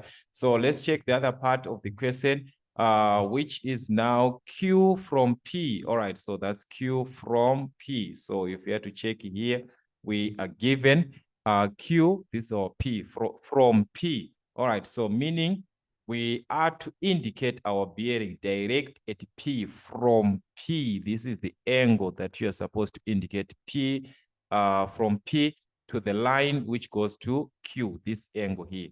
All right, so we know that this angle and this angle at Q, they are equal. These two angles, they are forming a Z, all right, from the concept of what Z angles, this angle and this angle, they are equal. So meaning we can determine this angle here from this angle, but how is that possible? All right, so let's trace back into the diagram, into the triangle. We have an angle inside the triangle. We can find also this angle inside the triangle, because we say this whole angle here is 340 degrees. So we can remove this 300 from this point up to this point is 300, which meaning to say we can remove the 300 from 340. We remain with 40 degrees. So 340 minus 300 degrees, we are going to remain with 40 degrees. So in between, we have got an angle of 40 degrees in between here. All right. Also from 120, from 160 here, if we are to consider this whole north pole, this straight line, angles on a straight line add up to 108, meaning to say we can have this remaining angle from the angles of a straight line. So we are going to have 180 minus 60. 180 minus 2 remain with this angle. So 180 minus 160, sorry, which is going to give us 20 degrees. So this angle here is 20 degrees. Remember, our major part here is to determine this angle here that I indicated. This is the angle that we want. So we are supposed to determine this angle. So which concept are we going to use? Angles in a triangle, they add up to 180 degrees, meaning we can subtract these angles that we have inside the triangle. There's an angle of 50 degrees. There's an angle of 40 degrees. There's an angle of 20 degrees. We subtract these angles from the sum of angles in a triangle, which is what? Which is 180 degrees. So we can determine this. All right. So this is going to give us 110 if we add properly. So 180 minus 110, which is 70 degrees. All right. So this angle is 70 degrees, meaning to say also this angle is 70 degrees. But as a bearing now, the bearing of Q from P is going to be written as 0.70. Remember, this is three-figure bearing. So we are supposed to have 3 digits on our final answer. That is to indicate a three-figure bearing. So it's going to be 0.70. All right, so that was the question on bearing. On question 17. On question 18, we are given the diagram which shows a right pyramid whose base is a regular. Take note, the base of this pyramid, it's a regular hexagon of center O. So O is the center of the hexagon, in this case from O. Then we've got O to D, which is 8 meters, and VD from V to D, this height, which is 10 meters. All right. So we are also given the area of DOC, which is 15 square meters. Show that VO, the height of VO of the pyramid is 6 square meters. All right. So this is from V to O, this one from V to O. So we have to take this triangle from point V up to O, then to D like this. This triangle that is formulated from V to O to D, there's a 90 degrees where there's a 90 degrees there. So this is VOD. We are given VD in this case from V to D. This is 10 meters from V to D. Then OD, that is 8 meters from O to D. This is 8 meters. So this is a right angle triangle. We can calculate the third side from our Pythagoras theorem. H squared is equal to A squared plus B squared. That means 10 squared is equal to VO squared plus the other shorter side, which is 8 squared. So this is 100 equal to V squared plus 64. So you can transpose 100 minus 64 is equal to VO squared. So that is going to be 36 is equal to VO squared. So determining the square root both sides, VO is going to give us 6 meters. The units are in meters in this case. So that is how we can show from our Pythagoras theorem. Okay, so we have the perpendicular height of the pyramid. Now we are asked to calculate the volume of the pyramid, given that the volume of the pyramid is given as the third base area, which is this base, the regular hexagon, times the height. And the height in this case is the perpendicular height, which is VO. This VO here is our perpendicular height, 6 meters. So we need the base area. The base area is made of regular hexagon, which means we are given the area of one triangle, which is DOC. There's another triangle from A to B to C, from O to B, from O to A to B, from O, and so forth. So these triangles which are being formulated, they are all of equal area because they are taken from a regular hexagon with 6 sides. So there are going to be 6 triangles, 1, 2, 3, 4, 5, 6 of same area, which is 15.6 square meters. So from the area of 15.6, we are going to determine the area of the hexagon, which is our base area, because we are told that the volume is equivalent to the third times the base area. So the base area is the area of the hexagon. So there are 6 triangles that we are talking about, each with an area of 15.6. So each is having an area of 15.6. So take note of you are given the base area is the regular hexagon, which has got 6 triangles, each of area 15,6. All right. So whatever that we have on the base area, we multiply to the height of the pyramid. This is the height of the pyramid, the perpendicular height, which is the VO. And we calculated VO, we got 6 meters. So we are going to multiply everything to 6. All right. So we can simplify further. 3 into 6, that is 2. If we multiply this part 6 and 15,6, we can determine the area at once, or you can just multiply everything. Okay, this is going to be 93,6 times 2, which is going to give us 187,2 in cubic meters. Take note, this is volume, which is measured in cubic units, that is cubic meters for this one that we are given. All right, on number 19, we are now given a diagram, that is the graph, which shows the relationship. So this graph is giving us relationships of values that we are given between D and T in this case. So when you are given this is a straight line graph, guys. You have to be very, very careful. This is a straight line graph that we have. So from the understanding of a straight line graph, we know that values, they correspond to, say, at 2, like what we have 2 at this point, 2. Let me show you. At 2 here, this 2 corresponds with 10. Like this one, 2 corresponds direct with the 10. So if you are to take here at 10 to this point, and so on and so on. You do the same thing from this 4 straight. If we go with this 4 straight to this point, it corresponds with the 20 at this point. These 2, they correspond, and so on and so on. So this is how these values are taken from a straight line.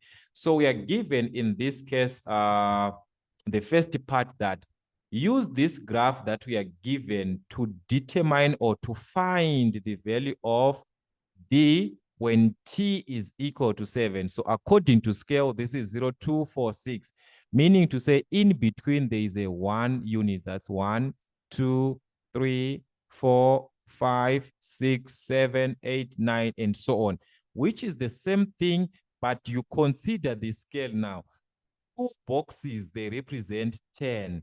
What about 1 box? It represents 5. So this is going to be 5, 10, 15 in between, 20, 25, 30, 35, and so on, and so on, and so on. So this is the consideration. Okay, so let's get to T, which is 7. So this is a long time, which is your T at 7. So 7 straight to the graph. This is straight to the graph to this point. Then we take this one straight in the horizontal. It corresponds with 35. So the answer there is going to be 35. So D is equal to 35 in this case. All right.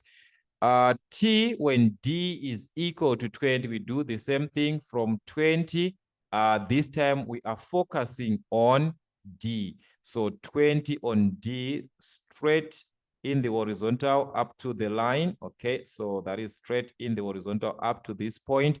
Then we go down straight to this point that it corresponds with the T at 4. So T is equal to 4 in this case. All right, so at this point, T is equal to 4.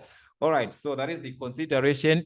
Then C, calculate or find the value of K if we are given that T is equal to KD. That is the relationship that we have in linear, that is from our variation. All right, so we can take any combination. We can use the first combination. Remember, in the first combination, we have T, which is 7 in this case. We have got a T which is equal to 7 when a D is equal to 35. Or we can use this one when D is equal to 5 or to 20, T is equal to 4. You can use any combination. So you can substitute in this in place of T. So using the first consideration here, T was 7 when D was equal to 35. So you can substitute D as 35 so that we can calculate K. So divide by 35. by 35, we can substitute in, we can divide both sides so that we can find k. So 7, that's 1 into 35, that is a 5. So k is equal to 1 over 5. So like I said, you can even use any combination. You can even take from the graph or from this one. T is equal to 4. Remember, we are saying T is equal to KD. T is 4. So that's 4 is equal to D when D is 20. So it's going to be 20K. Divide by 20. Divide by 20 both sides. We can obtain the value of K in this case, which is going to give us the same answer. 0.4, that's 1.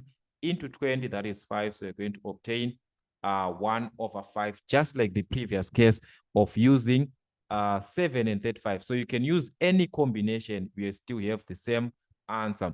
All right, on number 20, we are given that a map is drawn to a scale of 1:100,000. Remember what I said on a map. If we are given this, it represents 1 centimeter on the paper to 100,000 centimeters on the ground. So that is what this whole presentation represents. So this is 100 on the map or on the paper. This is on the ground. So meaning, if we are given a question to find the distance on the map, which is the paper, because the paper, that is where we have our map in this case, between two villages which are 24 kilometers apart on the ground. This is the actual ground. We are given 24 kilometers, but take note what we are saying. We are saying 1 centimeter represents 100,000 centimeters. So we can convert these units into whatever that we want. We can convert from the ground this side to meters. Remember, 1 meter is equal to 100 centimeters. So you can divide by 100, which is going to be 100,000 divided by 100. We remain with 3 zeros, which means we are going to remain with 1,000 meters on the ground. So we are saying 1 centimeter on the map or on the paper represents 1,000 meters on the ground. But we can even convert to kilometers, because we know that 1 kilometer is equal to 1,000 meters. So if we divide by 1,000, that's 1 centimeter is equivalent to 1 kilometer on the ground. So based on the conversion that you are given on the question, we are given the distance, or this distance between these two villages in kilometers. And the answer is needed in centimeters to represent the map. So which means it's best for us to use this one in kilometers and centimeters to say that from this conversion that we saw, or from the map versus the ground, we saw that 1 centimeter represents 1 kilometer. So 1 centimeter on the map is equal to 1. All right, what am I writing now? I write kilometer, not kg. So this is kilometer on the ground. So now we are given 24 kilometers apart, which means here we've got 24 kilometers under this ground, on the ground side. What about on the map? What are we going to have in centimeters? So as you can see, this is a 1:1 conversion. This is 1, this is 24, this is 24, all right? So the answer here is just going to be 24 centimeters, or you can use this idea. 24 is going to give us more. So it's going to be 24 over 1 times 1 centimeter, which is going to be 24 centimeters. All right, so that is the idea in this case. On the B part, we are given now to calculate the actual area. Take note, they are referring to area.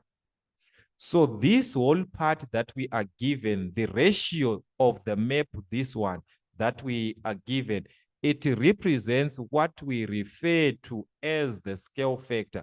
This one, it represents what we refer to as the scale factor. But the question now is asking us not about the scale, but about the area. So meaning we are supposed to work with the area factor. From the scale factor that we are given here, we work with area factor so that we can determine the what? The area. So depending with the units that we are given, we are asked to calculate this area of the farm in hectares, which means this is the area on the actual ground in hectares. Remember, hectares can actually be converted to square meters because we know that in a hectare you've got 10,000 square meters. So they are actually saying, give your answer in square meters because that's where we can have a conversion of a hectare and square meters.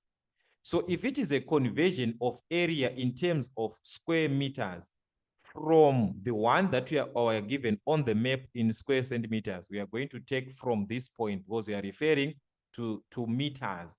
So we are going to take from this point here, 1 centimeter to 1,000 meters. 1 centimeter was representing 1,000 meters on the scale factor. What about on the area factor? Area factor, you square the scale factor. So you're going to square the scale factor. So if you square this, you are going to obtain 1 square centimeter as to 1,000 squared. That's 1,000 times 1,000, which is going to give us 1 million square meters.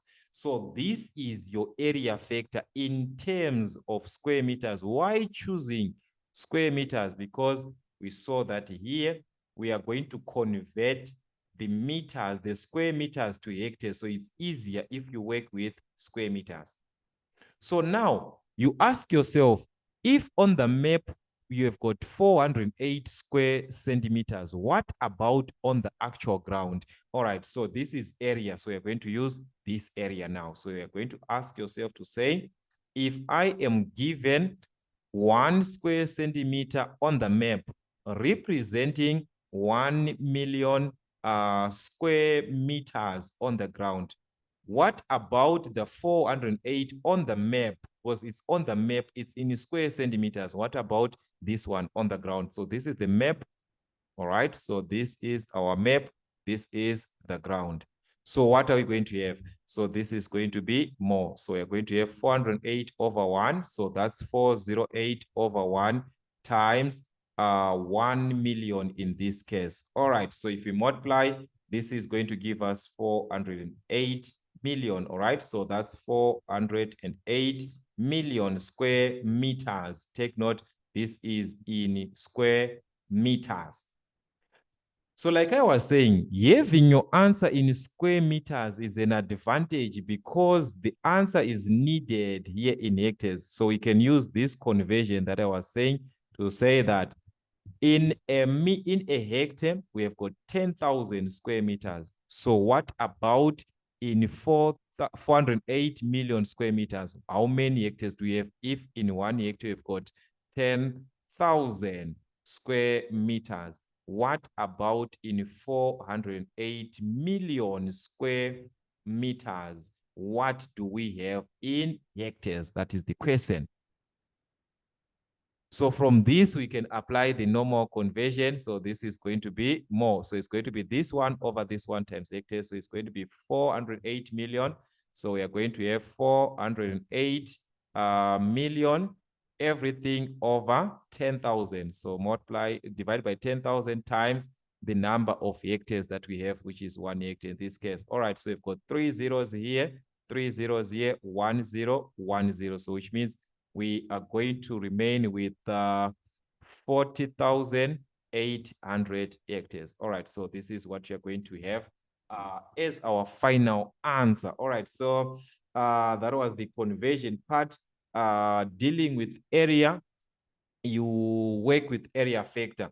If you are working with sides like this one, it was a distance, length, you work with what? You work with scale factor. When you are given anything that implies of area, you use the area factor, which means you convert the scale factor to area factor. Then you can calculate the area that you're given from the area factor. All right, so that was the typical question that we are given in this case. So just need us to work with more questions, just have to revise more question papers.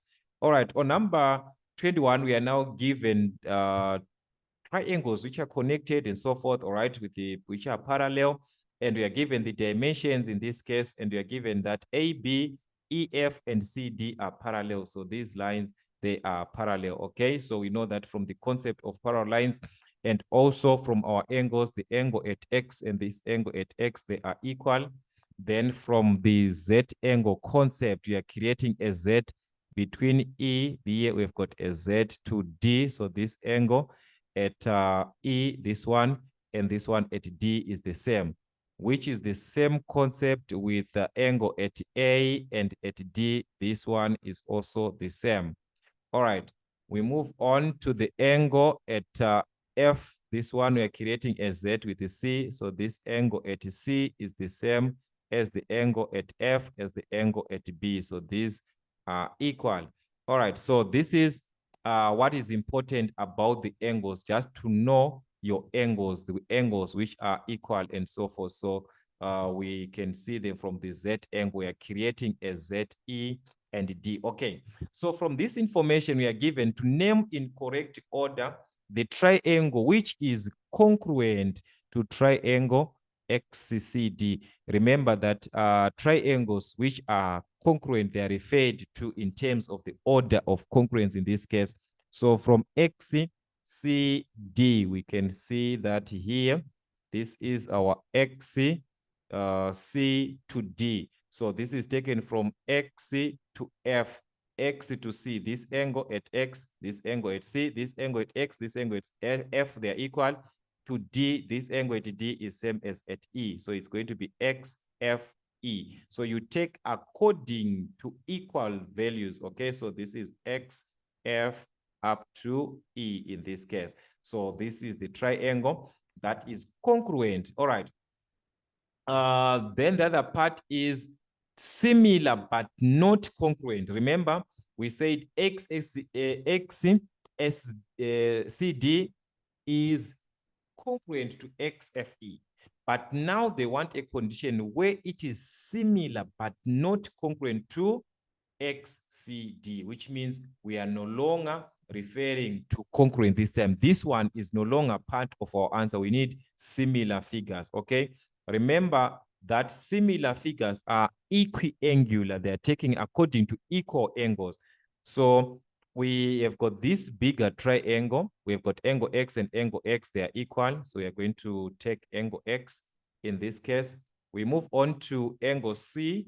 Angle C here, this is our angle C, which is the same as the angle at B. Remember, we are not taking the congruent, we are taking the similar ones. So we're going to take B.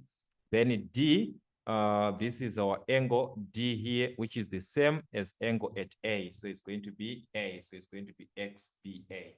All right. So these are this is the triangle that is similar to XCD in this case. All right. Then the other part on B is to find the length of EF.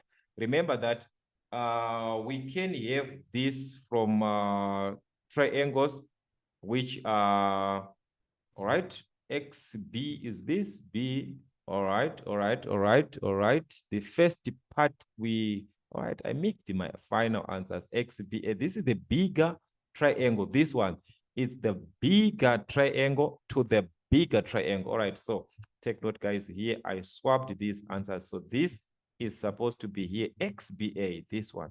All right, so this is supposed to be our triangle XBA from the congruent. Then from the similar, this is supposed to be our XCFE. So you are supposed to be very, very careful. You see, this confusion part can actually affect you in an exam. This congruent part, these are this like the size. Also, you see, this is a bigger, the XCD, B to A, the bigger triangle, this one. This one is smaller. It's now smaller to this one. So it's similar, this one, the smaller one, it's a similar figure. Not congruent, but a similar figure. So you have to be very, very careful on this type of equation. All right. So that was our part in this case. Then now calculate the length of EF. So EF is taken from what? Similar figure. So you know that the ratio of sides is the same. So from similar figures, we've got EF here or FE. So you can write the ratio of sides XC over XCF, which is equal to CD. So this is CD over FE, which is our FE is your EF. So this is equal to XD. So that's XD over XC over XE. So according to our ratio, you can substitute what we are given in this case. Do you have XC and XF? XC, XF. We do not have any of this part, so this ratio is totally out. Okay, we move on to CD. Do we have C to D? From C to D, it's 7.5, which is same as 7.5. So this can be written as 7.5 over FE. FE is the one that we want to calculate, which is EF. So this is going to be over EF is equal to XD. So from XC to D, that is this distance from X to D, we have this distance, which is 6. So we are going to use 6XD, that is 6, over XE from XC to E, that is XC here to E, which is 4. So that is over 4. So we have formulated an equation where we can solve for XE. You can cross multiply. EF times 6, that's 6 EF. So this is going to give us 6 EF. 7.5 times 4. If you multiply, this is going to give us 30. So you can divide by 6 both sides. We have EF in this case. So EF is going to be 6 into 30, which is going to be 5. So according to the units in this case, that is centimeters. The other units are in centimeters. So your answer is going to be in centimeters. So this is your EF in this case. All right, so that was our question from this part. All right, so you have to be very, very careful. All right, let's check the other part of the question. On question 22, we are given logarithms. Simplify as far as possible. The logarithm of 9 divided to the logarithm. So this is a division. So the A part, we are given the logarithm of 9, which is same as divided to the logarithm of 3, like this. So there are so many ways that we can simplify this type of a logarithm. The first part, we can choose to write this in the same way, same numbers, since we are dividing. So we can write this as the logarithm of 3 to the power of 2. 9 is same as 3 to the power of 2. 3 is just same as 3 to the power of 1. So from the laws, we know that from the P log of M, which gives us the log of M to the power of P, we can drop the power. If we are given P as the power, it can multiply the log P log M. So this is going to give us 2 log 3 over, if we drop this power, this is going to be 1 log 3. So you can divide the log 3 to the log 3, and we obtain 2 in this case. That's 2 over 1, which is 2. Or we could have used this law. Remember that from our laws, if you are dividing the log of A to the logarithm of B, this is going to give us the logarithm of A in the base of B. All right, it's a law that you're supposed to actually know.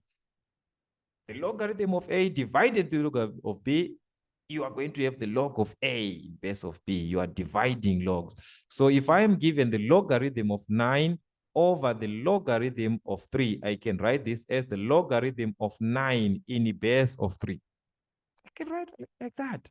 So from there, we can simplify because we know 3, the logarithm of 9 in base of 3, we can introduce that concept, let log 9 in base of 3 be equal to x. Or you can just ask yourself which power, because log represents a power, is 3 to the power of which number, which gives us 9. That's 3 to the power of 2 gives us 9. So the whole answer is going to be a 2. Log represents a power. Or like I said, we can use that concept of saying, let log this be equal to this, and so forth. All right, we move on to the B part. We are given again a log. So in this case, again, to simplify, from this log of P log M that we saw, we are going to raise this to be a power. So we can raise this to be a power of 2. So that is going to be log 2 to the power of 4 plus the logarithm of 20 minus the logarithm of 3, 2 in base of 10. If the base is not given, you know that you're in base of 10. All right, so from there, 2 to the power of 4, that is 8. 16, sorry, that is 2 times 2 times, which is 16 there in base of 10, plus the logarithm of 20 in base of 10 minus the logarithm of 3, 2 in base of 10. So from our laws of logarithm here, this time we are adding and subtracting. So remember that if you add the logarithms, you multiply the numbers. The logarithm of A plus the logarithm of b gives us the logarithm of AB. If we are subtracting the logarithms, we divide the numbers, which is A over B. Not log A over B, but log A over B, like this, A over B under the log. So this is what you're going to do. We are going to multiply 16 to 20 since we are adding these logarithms. But since we are subtracting log 3,2, we divide by 3,2 our answer, everything in base of 10. So this is going to give us the logarithm of 16 times 20, which is 320. So you're going to have 320 over 3,2, everything in base of 10. All right. So if you divide 320 divide by 3,2, you multiply by 10 over 10 to remove this one comma that we have, a digit after the comma. So you're going to have 3,200. We've got another 0 here.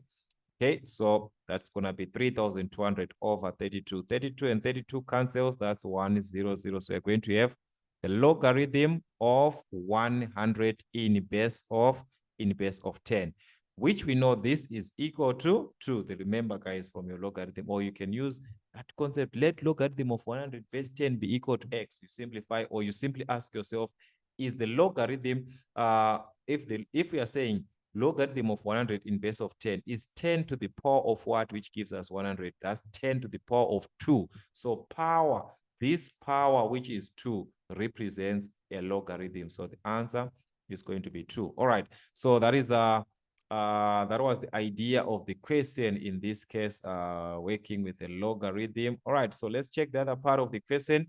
Now we are given a line passes through, number 23, it passes through the point A and B, and has got a gradient of 1.5. Given that B lies on the y-intercept, find the coordinate of B. All right, so if B lies on the y-axis, that means it's the y-intercept. Remember, from the equation of a straight line, we are given as y is equal to mx plus c. So this c is the y-intercept. So the question is simply for you to calculate the value of c.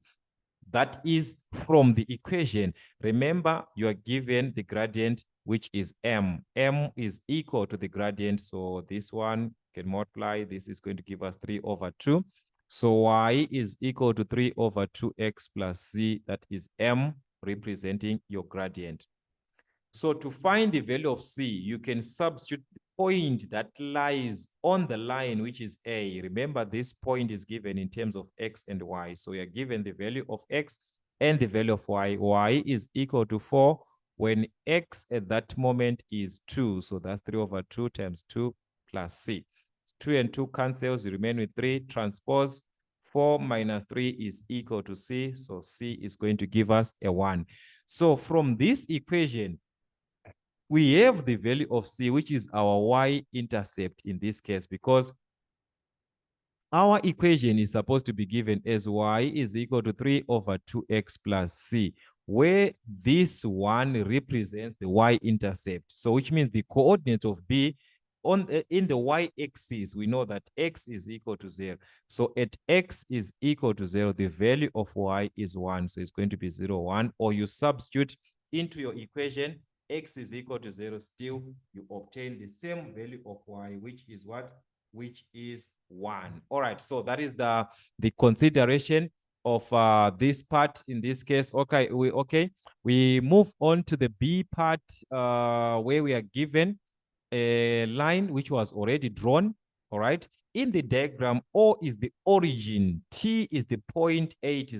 So you're given T 80, and this one 0 minus 6. Calculate the area of the triangle TOR. Okay, this triangle, guys, it was actually a right angle triangle, because this is a horizontal line, a vertical line.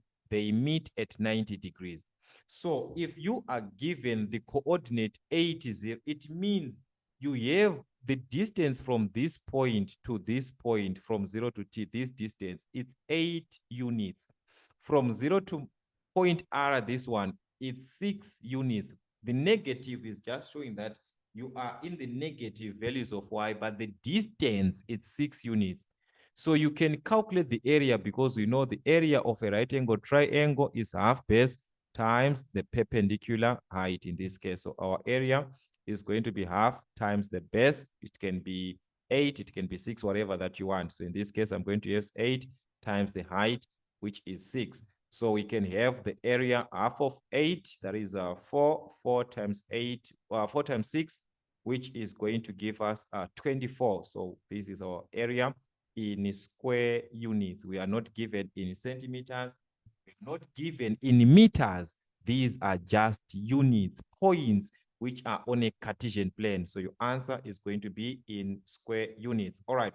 So that was the consideration of the question. On question 24, we are now given to find the value of t if we are given these values. So this one is just a matter of substituting into the formula that you are given already. So it's 2 times pi, or pi is 22 over 7 times the square root of d over g. Our d in this case is 490 over g, which is 10. So we can have the value of t in this case, okay? So this one is same as 2 over 1. So you can multiply numerator to the numerator. That is 2 times 22, which is 44, over 1 times 7, which is 7, times the square root of, here we can cancel. We remain with 49 in this case, meaning to say we are going to have the square root of 49, which is plus or minus 7. So you can take your answer as plus or minus 7, or you can just use it as a 7. Take note about this one. You can use it plus or minus 7, or you can just use 7 as it is. So we can have the value of t, which is 7 into 7, which is 1. So we've got plus or minus times 44, which is plus or minus 44.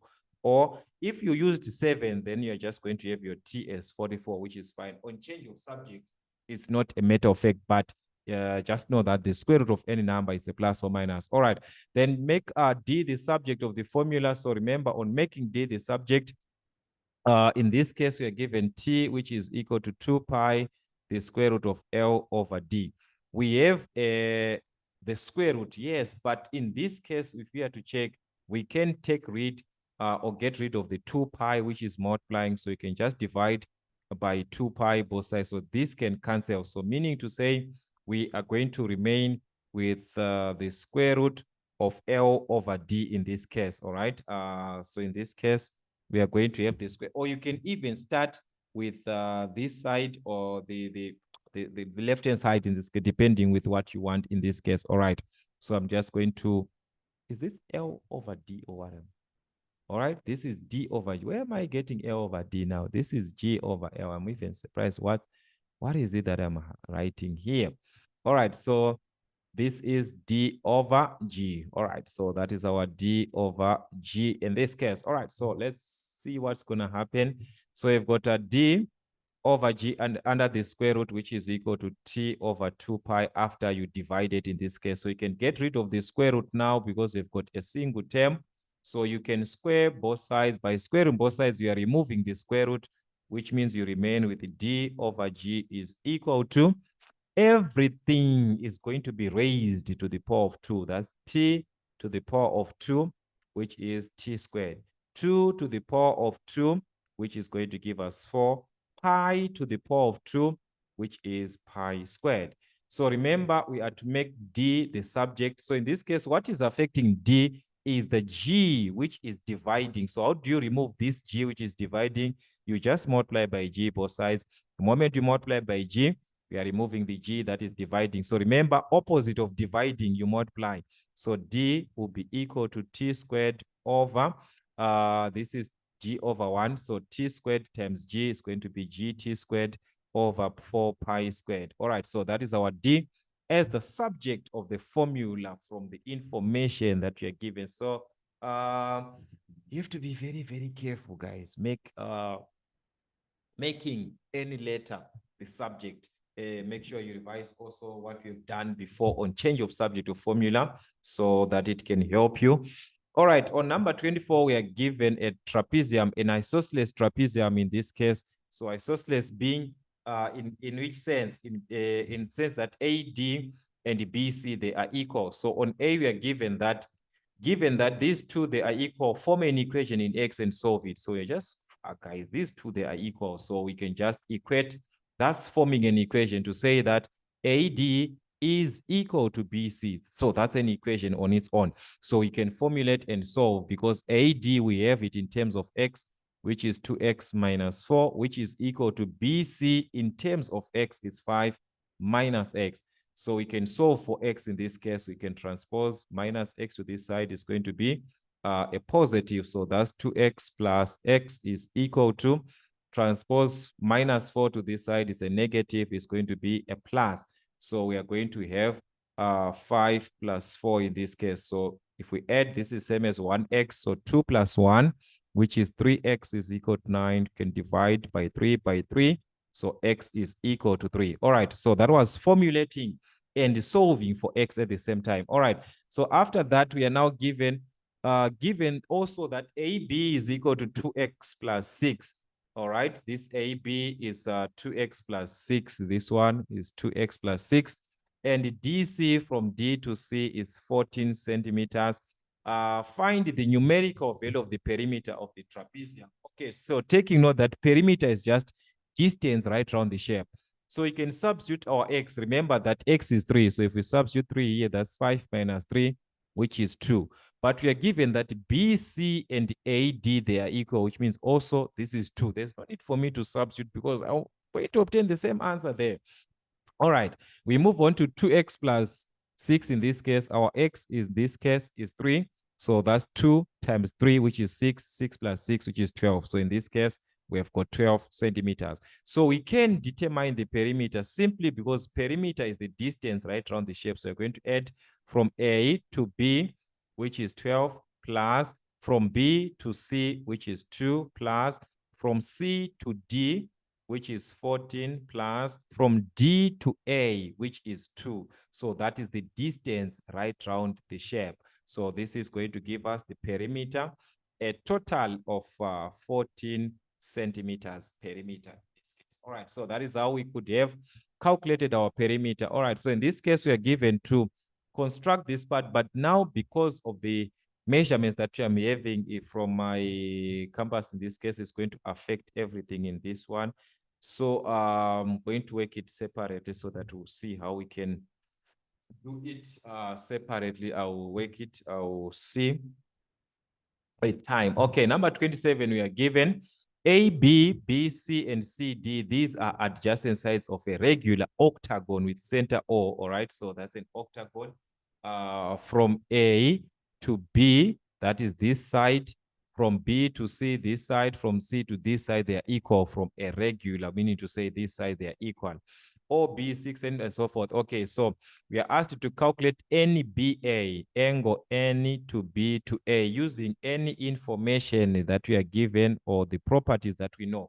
So NBA is simply the exterior angle of a regular octagon. If you are to check here, ABC, this angle is the interior angle that we are given. So we have the interior angle. So from the exterior angle of any polygon, we can find that angle because we know that they add up to 360 and it's a regular octagon, meaning to say they're equal. Octagon having 8 sides, so we're just going to divide from 360 so that we can have this angle is an exterior angle. So from 360 divided by 8, we can have our angle, which is 45 degrees in this case. So we have got 45 degrees at this point. Also at this point, this is 45, every part of the exterior angle. So this can help us even to determine the interior angle inside now, which is this ABC inside of the shape. All right, so that is the consideration. All right, we move on to B, which is AOB angle, A or to B, this angle here. How can we determine this angle? Remember, O is the center, meaning to say there is a circle that can be drawn from point A to point B to point C to point and so on and so on, and passing through and so on. So if we are to check here, this is going to be at, it was supposed to be inside like that one. Okay, so this angle that we are going to have at 45 between the chord of the circle and the tangent to the circle, because NB is going to be a tangent to the circle, is going to be the same as this angle of 45 degrees. Okay, so that is a tan chord concept. Okay, tan chord. the angle between a tangent and a chord. So the angle is going to be 45 degrees. Then the area of triangle AOB, this is our triangle AOB in this case. Remember, these sides, they are equal from A to O and from B to O. So this is going to be 6.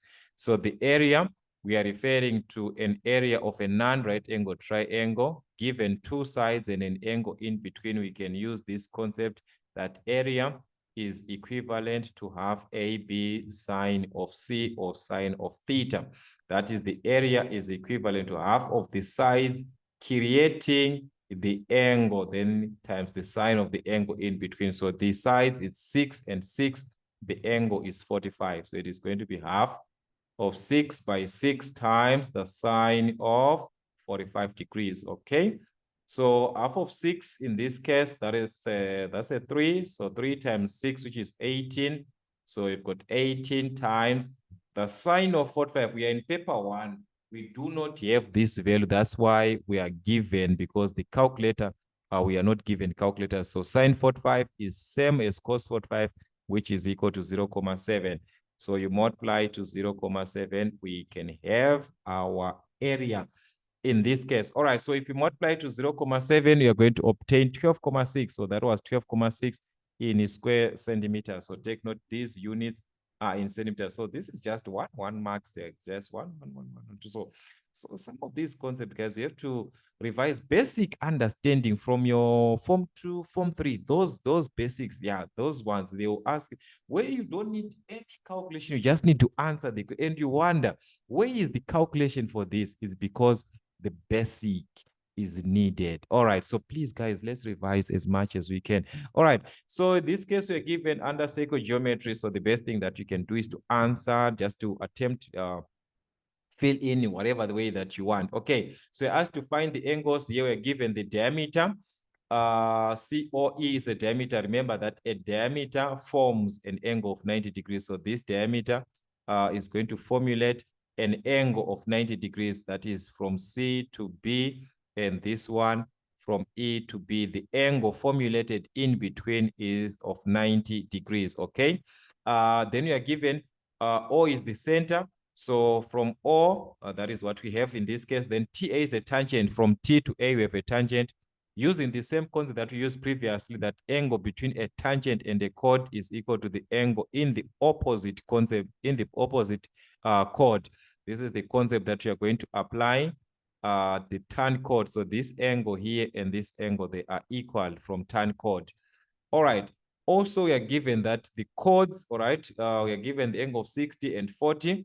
And also arc AB and arc BC, they are equal. Remember what I said, that if the arcs are equal, it means also the chords, they are equal. It means also chord AB and the chord BC, they are equal. And the angles also, they are equal, which are formed by these chords or these arcs. So chord AB forms angle at E. So the angle at E is the same as the angle at E inside. So these two angles, they are equal. From equal chords, we've got equal arcs. So these two angles, they are equal.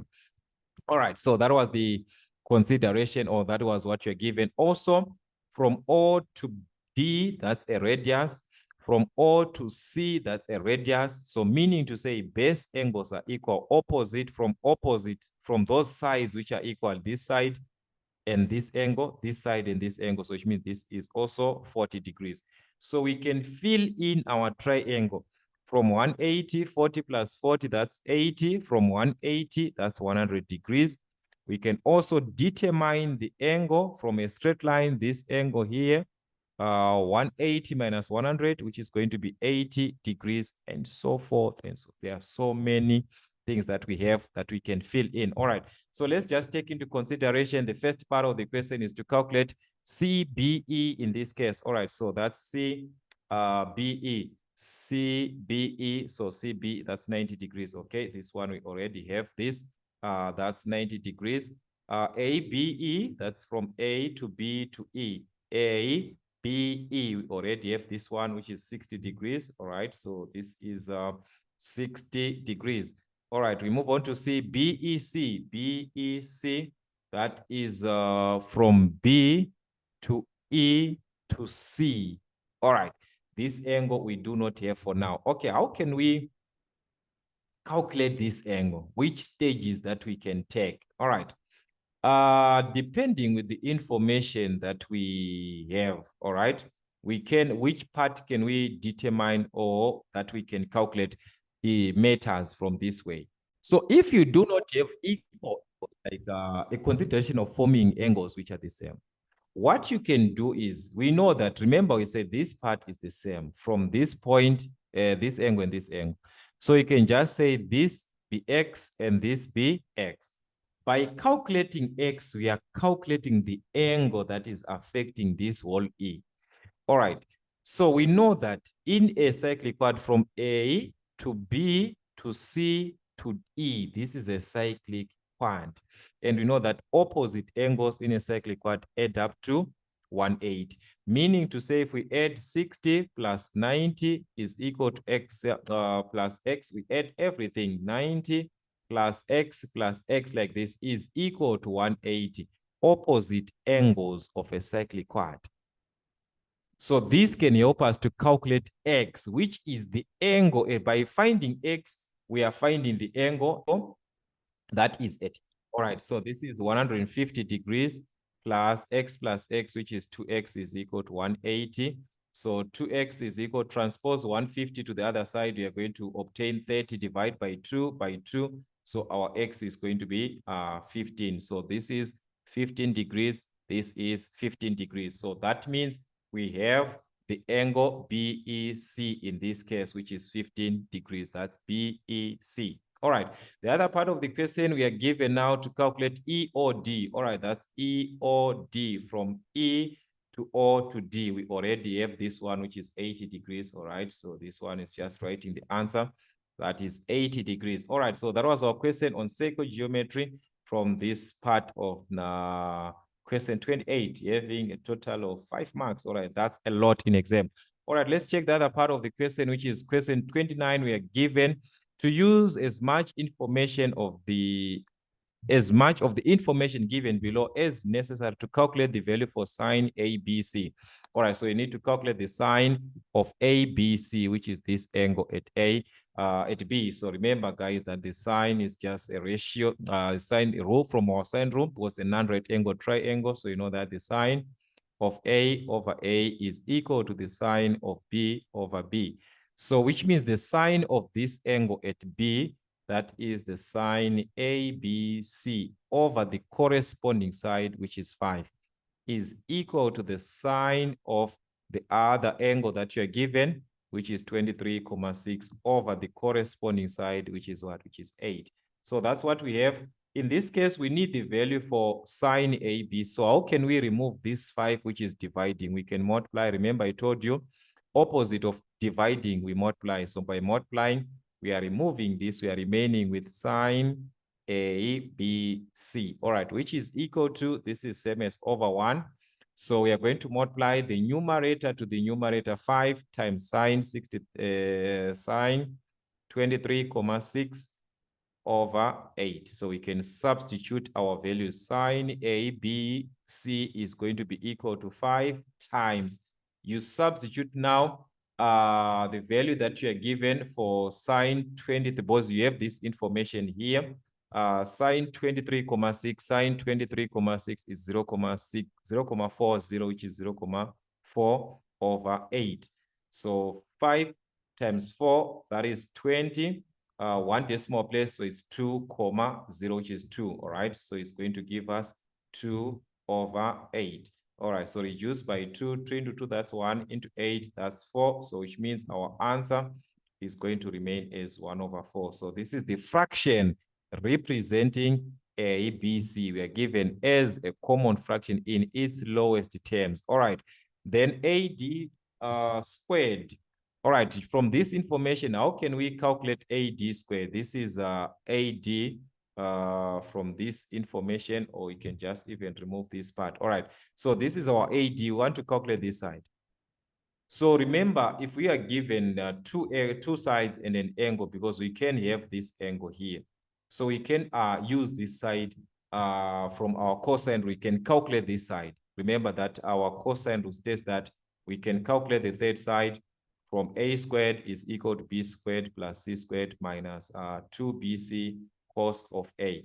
So since we need AD squared, we are going to have it as it's AD squared is going to be B and C. These are the sides creating the angle that you are give this one, which is this 5 and 6. So take note about this information, but there's another part that I'm going to explain later on. So it's going to be 5 squared plus 6 squared minus 2BC, the same sides, 5 and what? And 6. On the cos of A, take note what you are given, guys. We have this angle here, which is the obtuse angle. On this side, we are given the acute angle, 23,6. That's an acute angle. Remember, I told you that the cos of an obtuse angle is equal to the negative cos of the acute angle that you are given. If you are given an acute angle, the cos of the obtuse angle, this one, it's a negative of the acute angle. So here, the cos that we are going to use is the negative of the cos that we have, this one, the cos 23,6, which is 0,92. We are going to multiply with a negative, which is negative 0,92. So be very, very careful for cos acute and cos obtuse. For sine, they are the same. But for cos and for tan, you multiply the acute by a negative to obtain the cos or the tan of that obtuse, which is related to the acute angle that you're given. Okay, so this can help us to find AD squared. 5 squared, that's 25 plus 6 squared, which is 36. Negative and negative, that's a positive. So we can multiply here 2 times 5. Which is 10 times 2, which is 60. So we are going to have 60 times 0,92. All right, if we add this part here together, that's 61 plus the product of these two gives us 55,2 if we multiply properly. So guys, make sure that you multiply properly. You are going to obtain 116,2. So this is an expression or a presentation that represents the AD squared in this manner. All right, so these are the typical questions that we are given, and we are ought to be very, very, very careful. Revising with more question papers, revisions, and so forth, which can actually help you in preparing for the final exams, which are just ahead the corner. So you just have to work with more question papers. Let's revise.